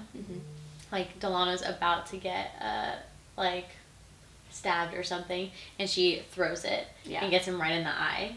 And Delano like cuffs at her or something. And I just said, and then somebody runs at her, and Delano gets that person. Yeah, literally just like picks him up like a dog toy and just yeah. So and that's again another nod of Delano, like always right there. Yeah, like he noticed her. Okay, protecting. Yeah. And I think like as she's like working her way to Cass, she's just getting like, I feel like she's like building her momentum and like getting like stronger like as she's fighting, you know. But then she finally finds Cass, and he's literally about to get like probably not killed, let's be honest, but he's about to get seriously injured. Yeah. And she like saves him. And so she's like, you're welcome, by the way, for saving your life. Yeah. I just thought that was so cute. Like in all this death everywhere, like everyone's like getting hurt, and they're just still like playful, you know. And then chapter 40. Yeah. Backup comes. Not their backup. The Senate backups are coming. The other part of the army is coming. And they're getting overrun. Yeah.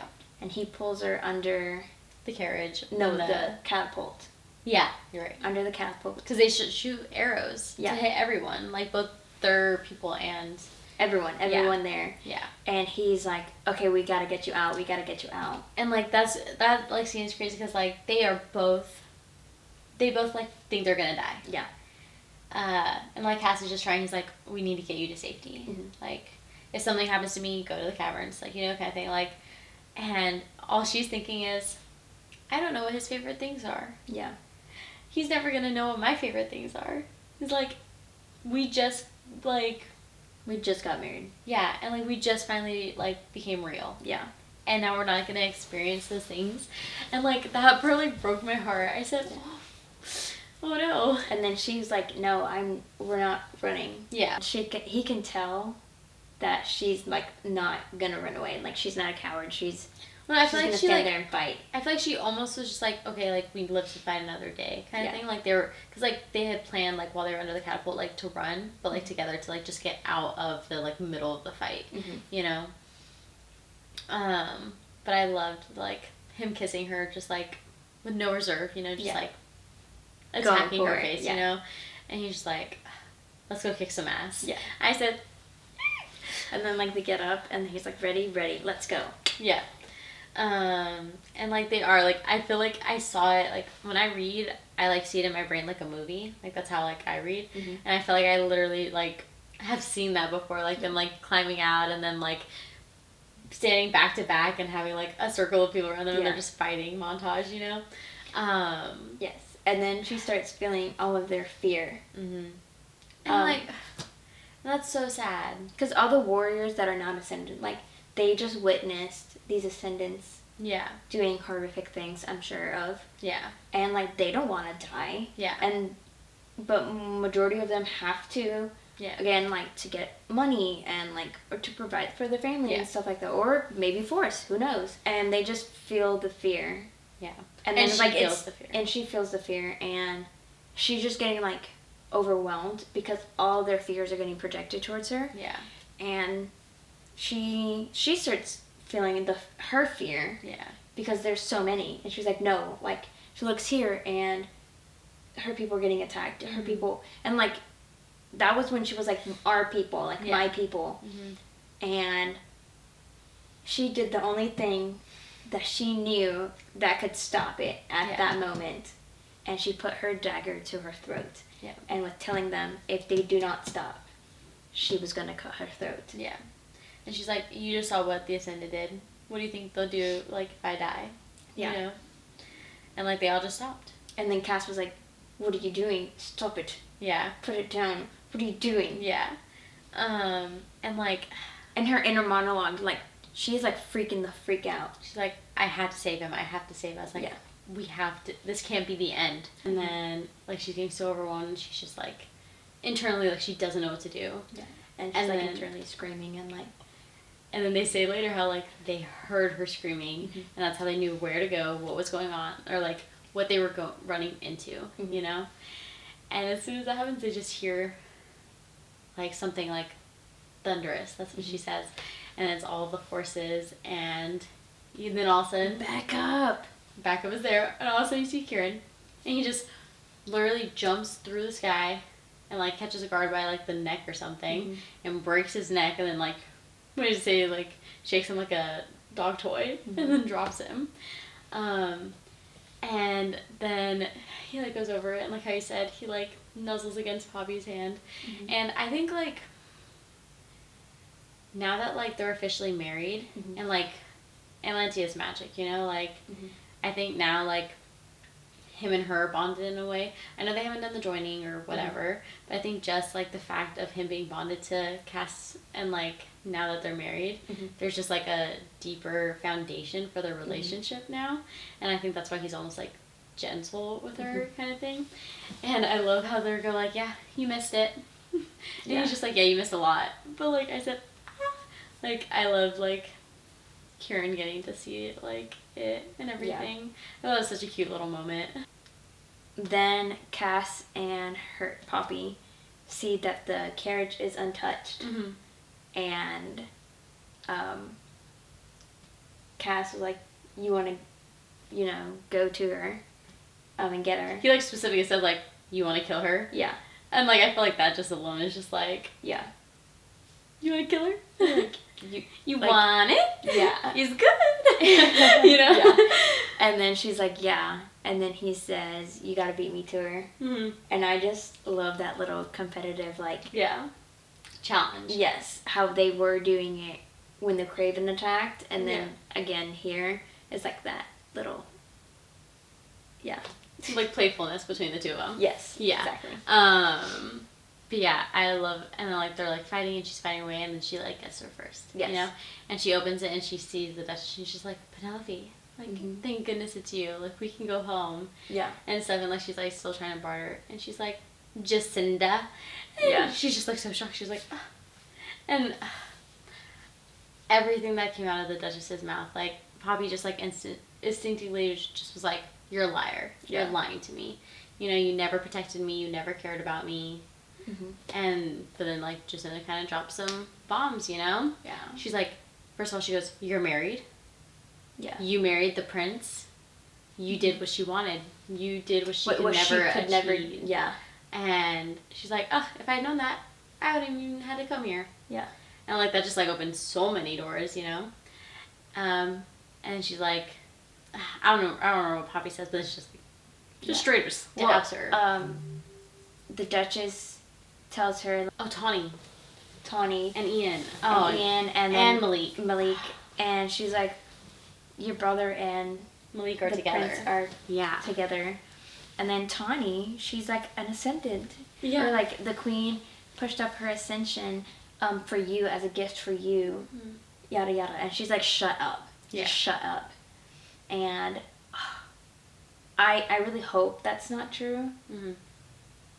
And I know in the very first book, I said that I think Ian isn't there anymore. And that the letters were all fake. And I still feel like it is still like that. I will probably be wrong, but that's still my assumption. Because I think like she's just trying to get her back, to come back. And she knows Ian is someone she would go back for. But I think like she knows that enough to know that like they shouldn't kill him.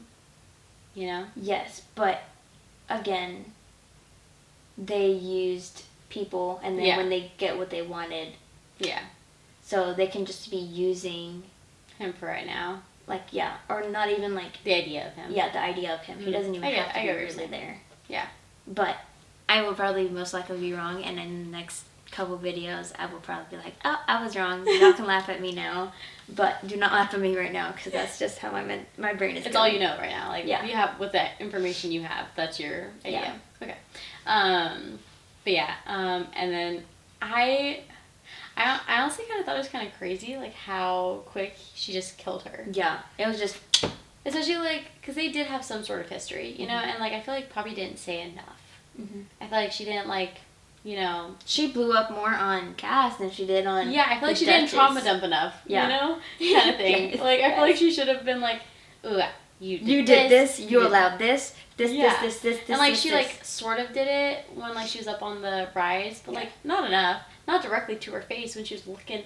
You know, like look me in my eyes. You know, you're your motherfucking mind. Like literally, like you know, and she just killed her. I said, oh, okay, she's just dead, just turned to ash. But then, like, Cass shows up, right? Yeah. But, okay, first of all, I didn't like that she lied to him. I know she literally tells him the truth within, like, a chapter. Yeah. But, like, I didn't like that she lied to him. But I think she was, like, still processing everything that Jacinda told her. And, like, I think, like, she needed to know how she was going to react first before she could deal with how Cass would react. Yeah. You know? But, with that set aside, one of the craziest scenes that, like... I thought this was pretty crazy. Brace yourself. And I told you, like, because, like, that was, like, right before you got to that point, it was, like, when we hung up, and I was like, oh, yeah, you should read the next chapter. Yeah. I was like, but brace yourself, because shit goes crazy. Yeah. Dude, I was not expecting for them to bang. On the middle of the battlefield. Yeah. While the battle was still going on. Yeah. Everyone was around them. Over the ashes of... the Duchess. That's pretty crazy. That was the wild thing. Like, middle of a battlefield? Sure. There's still people around you? Sure. Everyone's dying around you? Sure. Over her ashes? Nah, man. But also, like, the fact that they were, like, alive. I think that was, like, part of it, too. They were just like, oh, my God, we're alive. And, like, even Poppy said, like, oh, I'm going to be able to ask him all his favorite things. We're going to be able to, like, live our life. Yeah. And but, like, I feel like, Cass, like, needed... Oh, and he even said that. Yeah, he needed... I need to feel you. Like, I need... Like, you. To know you're alive. To know, like, we made it. Yeah. Even though... Where was it? That's wild. There's like a sticker on the JLA shop, and it's just like the outline of a carriage, and it just says "brace yourself." But it's such like a niche thing that like no one would know it if you had like it on your like Hydro Flask or whatever. Yeah. But like those who know. Yeah. No. And I said, but like they have like a bunch of other stuff that like has brace yourself, and I feel like that's become like kind of like one of the like iconic scenes. Yeah. And it is because like literally like you're right, like he needed her, like he was feral in that moment, and he was just like, this isn't gonna be sweet, it's not gonna be cutesy. No, like you were literally getting fucked. Like brace yourself, because this is not gonna be gentle. Like this is just raw emotional like desire right there, and I so good. Love to read it. We'd love to see it.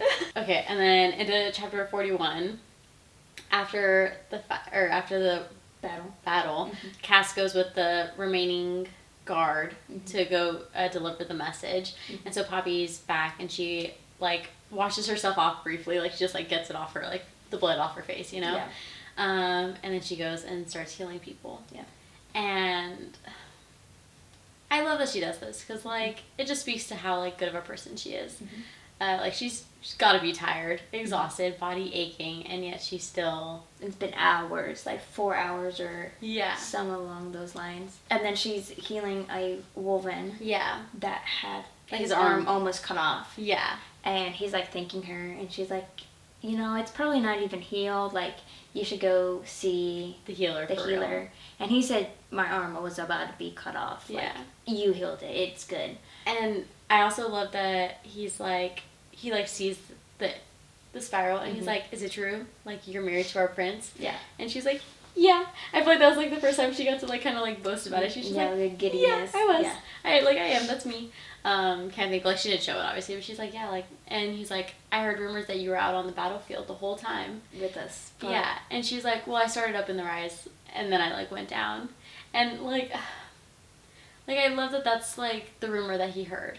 It wasn't like all this soul eater bullshit, like, you know, like it was literally like, I heard you were fighting for us, kind of thing, and I love that. And then he tells her like to watch out, that even though she is fighting with them for them, that a lot of people, they didn't choose her. Yeah. You know, and like that. Just because the prince chose her doesn't mean everyone chooses her. And like while Cass is their prince, their king is their king. Yes, and the king has his own plans for her. And like the fact that the wolven, first of all, after meeting her for 5 minutes, like literally committed treason to tell her that, just speaks to like the connection between her and the wolven. Like he just knew that like he had to like say something, and she's like, he's like, you need to be careful, and she's like, don't worry, like I'm armed and I can take care of myself, you know. But like I don't think that's what he meant, you know. It wasn't that someone's gonna attack her right then and there. Yeah. But he like mentions it again, like, please be careful. Yeah. Cass comes back and like thanks her for like healing everyone.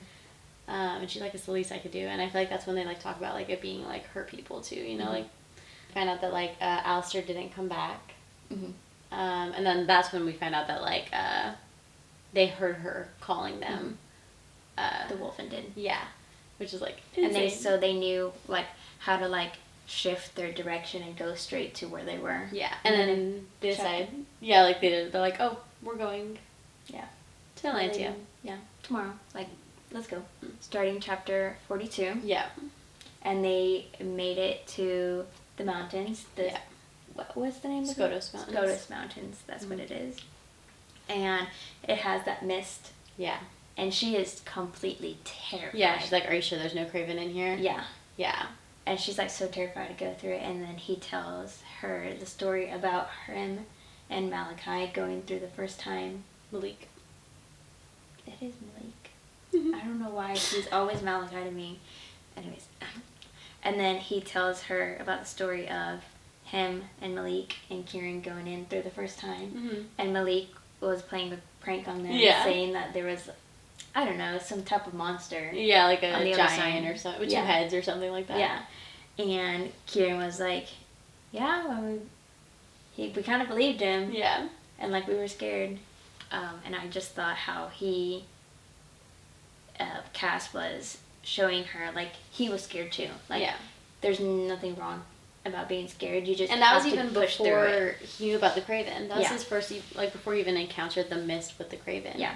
Which is like, and then he, like, kind of, like, distracts her. Yeah. And then to like get through it. that was like wild. Not really wild, but like it's just like so small, yeah. you know. But it's just like, oh, okay, just a little sprinkle in there, you know. And then we get on the other side, and Beckett is just bouncing around like a little puppy. Pup. Yeah. And I freaking love his energy. Mm-hmm. I love seeing a younger Wolven, and he's not even that young. Like he's older, way older than. Only by a couple years older than Poppy. Is he? Mm-hmm. But he's still like. Or no, older than Quentin is a couple years older than him. He's still younger than Poppy. Oh, okay. Yeah, yeah. But still, like. Yeah. Poppy's like this badass, like whatever, and Beckett's just these little bouncing around little puppy, and like he's in his wolf form. Yeah. And Cass tells you need to shift. Because he went with Delano and Nail. Mm-hmm. And he's like, hey, he needs to shift. And they're like, we'll make sure. Yeah. And then he's just bouncing around, like, just and they split off into, like, their small groups. Yeah, there's 3 groups. Or groups of 3. Yeah. Not to trigger anything in the mountains. Which did not work. No, it did not. I don't know what triggered. Yeah. I think Poppy triggered it. Yeah, true. Yeah. But that, like, chapter is so crazy. Yeah. Because, okay, one, let's just go through the real quick, like, their sleeping arrangements. Yeah. Like, she's like, we're all sleeping here? And he said, yeah, I mean, it gets pretty cold and you're going to want the body heat.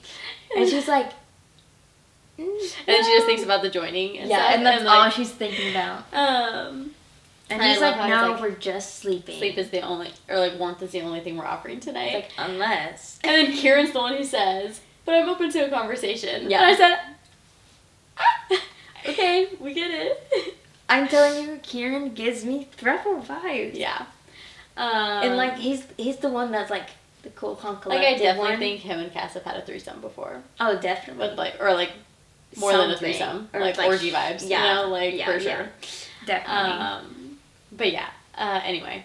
Then when they fall asleep, and then like she wakes up and she's just like on top of Cass basically, and then Kieran is just like pressed up all against them, like all nuzzled. Yeah. And I think like that, like the way it's described, is just such a like a puppy thing. Yeah. Like he's just like nuzzled up against her and stuff. That's like so cute. Well, Poppy like shifts a little bit, and as she does, so does Kieran, and so does like they all shift, and she's like, oh my gosh. Yeah. And like it described that when Kieran shifts, like he moves like his leg in between hers and like snuggles even more. Yeah. And she's like, okay, maybe I should just go back to sleep. Yeah. Oh, and I totally skipped over a part of the mist interacting with her. Oh yes. I think that's huge. I messaged her, and I said, is the mist alive or is it just an illusion, like her mind? And she goes, it's alive. And I was like, fuck yeah. Yeah, it is. And I love how, like, Poppy's, like, trying to explain to them, like, hey, like, you scared it. Yeah. And he's like, scared what? He's like, the mist. And she's like, it's not a real thing, Poppy. Yeah. But it is. Like, it's literally a hand, like yeah, reaching out to her, you know? But yeah, and then she has her nightmare. I think it's kind of crazy that Hawke and, Cass and Kieran don't wake up to her having her nightmare, but this one was different. And in this one, because it was like, it felt real. It felt like it was happening. Yeah, like a movie going on in her head that's like actually, she's actually partaking in. Because she was like going after it, like in real life. Like it was a hallucination almost, not just a dream. Yeah. And I want to know how she got up. I want to know how she like stood up without waking them up. Well, the mist was giving them their nightmares too. Right. Because Cass was saying that he was having a nightmare as well. I love how her dream clarifies while in the mountain. Like it finally comes, like it's like it's almost like it's helping a vial coming off her eyes. That's a pun because you know everything. But like literally, it was just stripped away, and she is finally seeing, except for one specific part. But like she's finally seeing how it. But like she almost saw it. Like she almost saw the one part, and I feel like with that, it almost like comes into play, like with her being married now and her being with Kieran and Cass, knowing she's protected, knowing she's safe. I think it almost like allowed her brain to accept. Or it could be the magic of the mountain. Yeah, helping her. Like, remember. Because she was on the mountain that the goddess was sleeping under. Yeah. So it could be, like, just like, if we're correct, and she is a deity or anything like that. It's just like this connection with, like, a recognition. From, like, what we know so far in these books, like, we definitely know she's important. Like, whether we know she's a deity or not, well, we do, because of the last sentence that the queen says. But, like, we know that whatever's going to happen between her and Cass is going to bring a great change. We know they are important, you know? And so much so that the god literally woke up to stop her from falling off a cliff. Well, I mean, it just her in general is important. Yeah.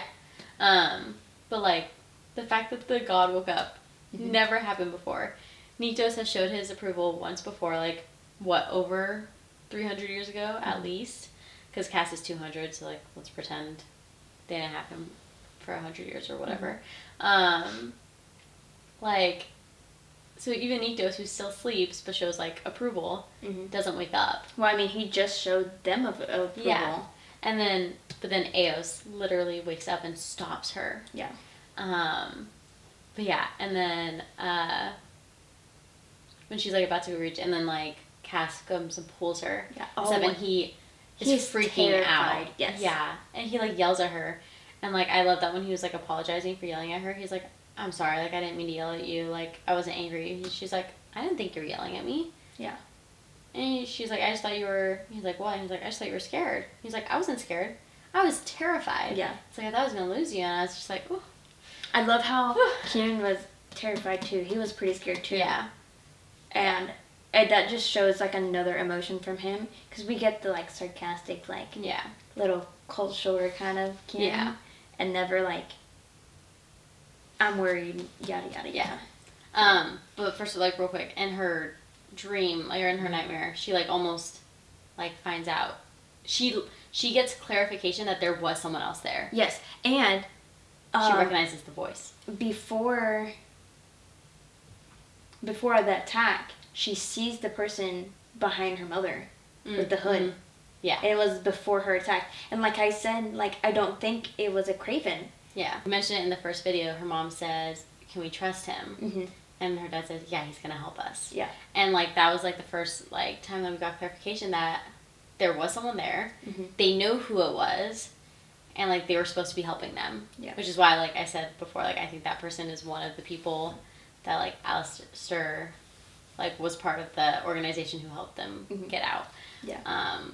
But then, like, she said that she recognized the voice. Yeah. And stuff. So, like, that leads me to believe that I think it's Alistair. You think it's Alistair? I do. For some reason, I have an inkling that it has something to do with, tied with Victor. Victor? Yeah. But, like, Victor, I guess she said that he would have been, like, the age of her parents. I don't think it was necessarily him. Yeah. I just feel like it has something to tie with him. Because, but, like, Alistair is tied with Victor. Yes, I know. That's what I mean. Like, I feel like there's a whole, like, knot. Something you were not seeing. Yeah. Yeah. Okay. But yeah. Like, I'm trying to, like, remember of, like, what I was thinking when I first, like, read it. Like, the first time, like, without what I know of the second book. And I was, like, trying to think, I was like, no, like, I definitely thought this. Like, I was like, but, like, the Victor, I feel like there's something there. There's something. It's mentioned way too many times to...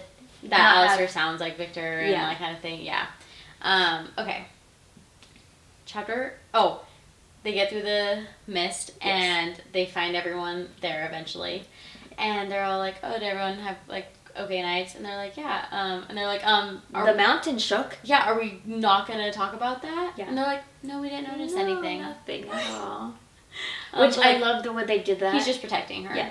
Because, like, they don't want anyone to know that, like, you know, a literal god woke up for her, you know, like, because, like, that could be dangerous for people to know. Yeah. And then, like, Jasper's, like, staring at her, like, almost like he knew something. Yeah. And I think he knew. Don't be suspicious. Don't be suspicious. Yeah. Like, it's definitely the seer blood in him, you know, just definitely was getting that inkling. Okay. And then they get into Atlantia. Like the official Atlantia, you know? And he tells her, "Welcome home, princess." And she literally goes, "Is this my home?" Oh, another thing, the goddess tells her, "Take what is yours and go home." Yeah. No, other way. Return home and take what is yours. That's what it is, yes. Yeah. And does she mean Cass and Kieran? Or does she mean something else that we don't know? No, see, I think she means, like, go home and take what's yours, as in the crown. Oh, yes. Like, yes. Like, take what's yours. Yeah. Atlantia. Never mind. I was not... Yeah. I was thinking too small. Too small. Too small. Too small. Big picture. Big picture. Big picture. Whole kingdom. Let's go. Yes, okay. That makes more sense now. Yeah. I have no more questions. Yeah. Okay. So then, as they're going into Atlantia, Alistair pops up. Yes, he does. Yeah. And he's like, "Oh, the king and queen are here." Oh, first he, like, sees that they're married, and he's like, "You guys really did it." Mm-hmm. It's like, "Oh, God." And, like, you almost, like, hear the fear in his voice. Yes. You know? He's like, "You guys really did it." And he's like, "Yeah, like we said we were going to. Like, yeah. What the fuck, we talked about this, you know?" And then he was like, "Can we speak in private?" And he said, Anything you have to say to me. You can say in front of my wife. What? And she's like... We love a husband. She just, like, feels the tension, and she's like, "Actually, you know..." No, because she's like, "Oh, the king and queen are here, and they want to talk, too. Like, they want to talk to you." And he's like, "Well, we can all go." Yeah. And he's like, "She's not crowned yet, and it's about, like, the throne, so she's not privy to this information." Yeah. And, like, then she felt the tension, and she's like, "Yeah, I don't want to deal with this right now." Yeah, she's like, "Okay, how about you go? I'll be back." And then Beckett was like, "I'll just take her to the temple or..." So she can see the, like, water and stuff. Yeah. And she's like, "I want to do that."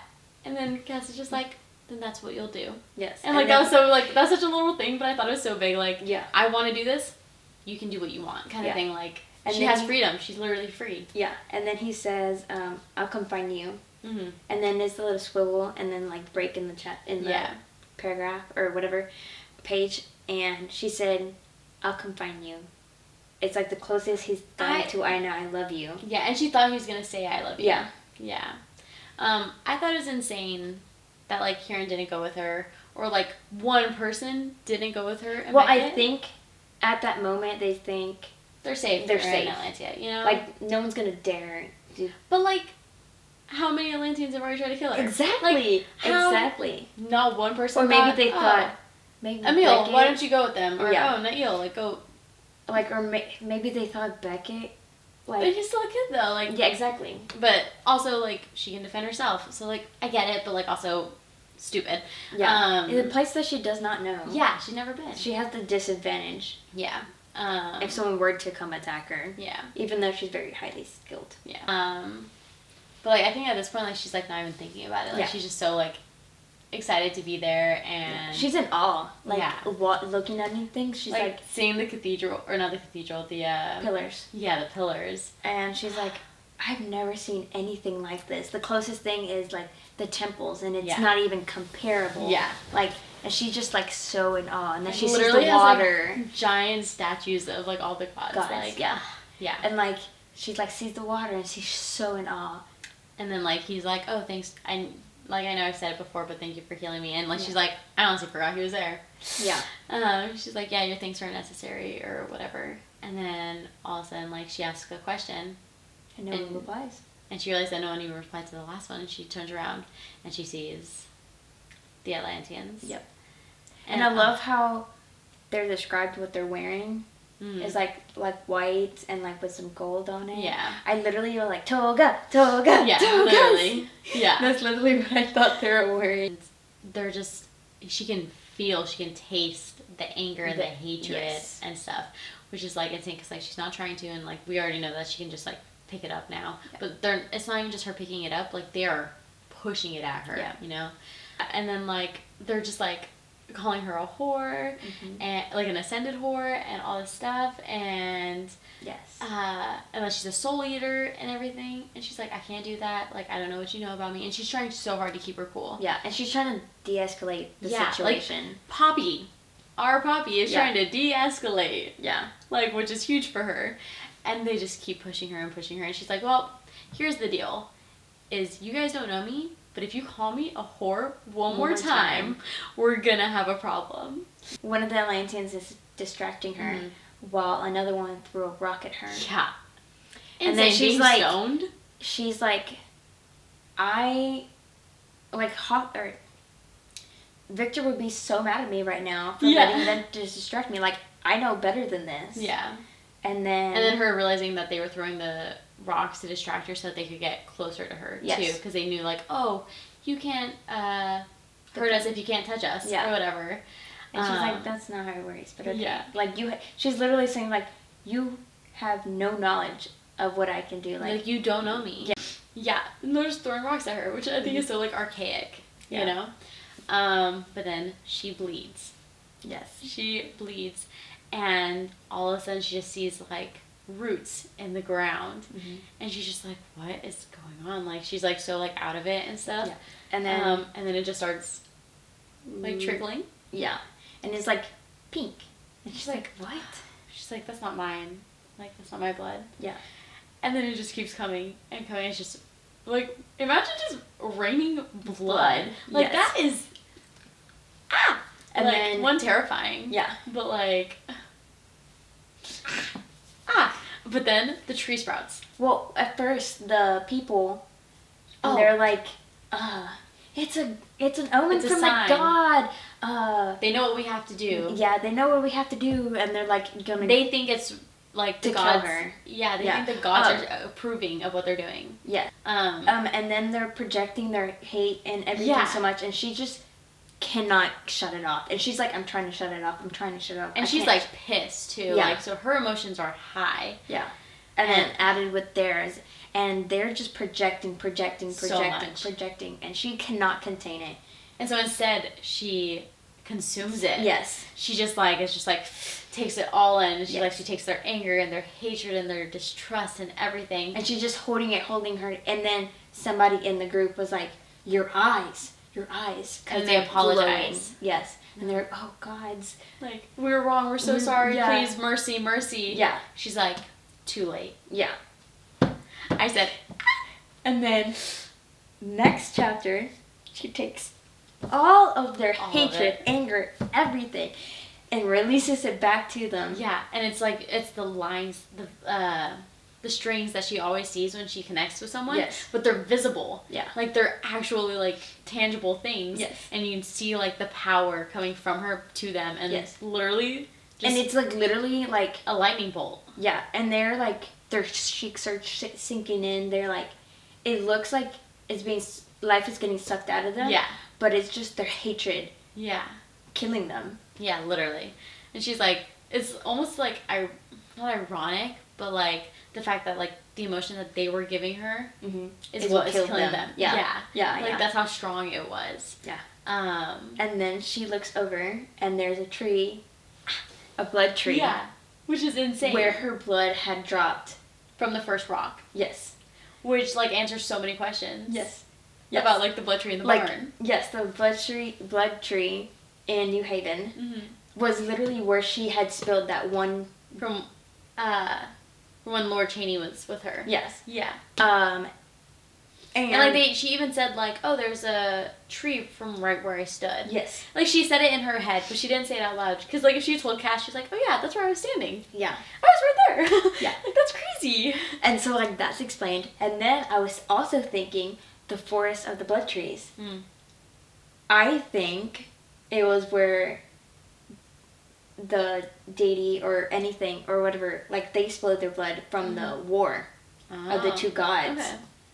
Like, I mean, that's the only thing that I can explain. No, that makes whole sense. Forest, like, it's like from the battles. And see, like, that also makes me think that there's some sort of thing for the SCOTUS Mountain, the gold trees.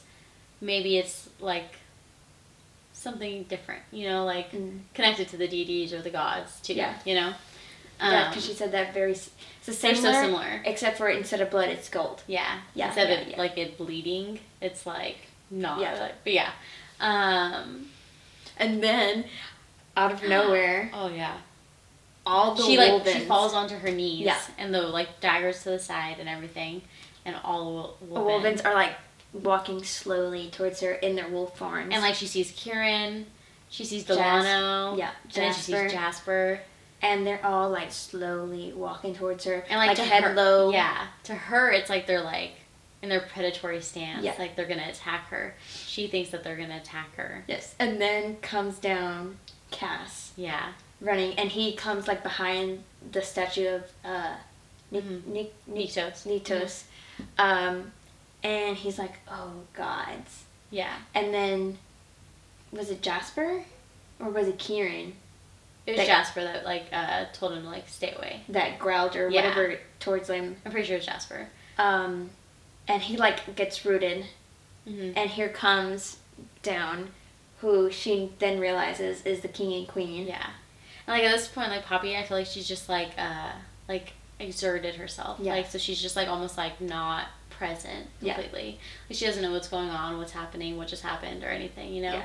And then also there's her mother and father-in-law and Alistair. And Alistair is telling the queen... No, the queen tells Cass, what did you bring back with you? Yeah, not who. Not who. What? Exactly. And at that moment I was like, she's like something bad. She's something bad. And then he gets on his knees, takes out his swords, and crosses it across his chest and bows to her. That speaks volumes. Mm-hmm. Volumes. Especially, like, it also is, like, almost a mirror to the first book when he does it as her, like, guard. Yes. And then...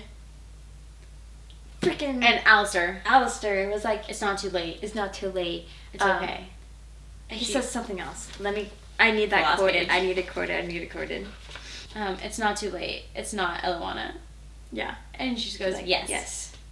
And then that's when he bows. Oh, I love this part. And he stood right there, no more than a dozen feet from me, but it seemed like an impossible distance, an impassable gulf. He stood right there. Hawke, Castile, the Prince of Atlantia, the Dark One, my husband, my heartmate. There's a... Yes. And that's when he crosses his sword. And then his mom, the queen, goes, yes, it is. And she goes, lower your swords, because at that point, like, all the other guards had showed up too, and they were all, like, getting ready to, like, you know, go down. And the wolves are literally, like, bowing their heads to her. Yeah. And she goes, lower your swords. And snarling at the king and queen. Yeah. And bow before the last descendant of the most ancient ones, she who carries the blood of the king of the gods within her. Bow before your new queen. And she, like, she takes off her crown and puts it on the ground, and it turns gold. Slipping away, turning to ash, revealing the gilded bone beneath. Yeah. Yeah. Which leads us to The Crown of Gilded Bones. Which is the next book. The next book, obviously. Okay, so overall, this book, back to You Know What, Flesh Fire, insane. Yeah. I loved how it was written. I loved the monologues, the power, the character development. Yes. I loved everything. And I loved the little twists that, like, are so subtle. Yeah. That you don't notice until, like, the very end. Like, it's just it's like little puzzles. Yeah. Like a puzzle. And, like, you finally are trying to, like, see the bigger picture. Yeah. And I love that JLA leaves us on, like, such a crazy cliffhanger. Right. Every time. Like, it's the same, but so different. Yeah. Because, like, as soon as you realize, like, oh my gosh, that was such a crazy cliffhanger, and then you think of, like, oh my gosh, that was the last one. And then I'm like, oh my god, so much has happened. Yeah. Like, the last one literally ended with, hey, we're gonna get married. And she's like, the fuck we are. And it's like, look at all that happened. Look at all that just happened. Yeah. Like, and I love how this whole book, like, it was so slow paced, as in, like, the days passing, but so much happened within the days. Yeah.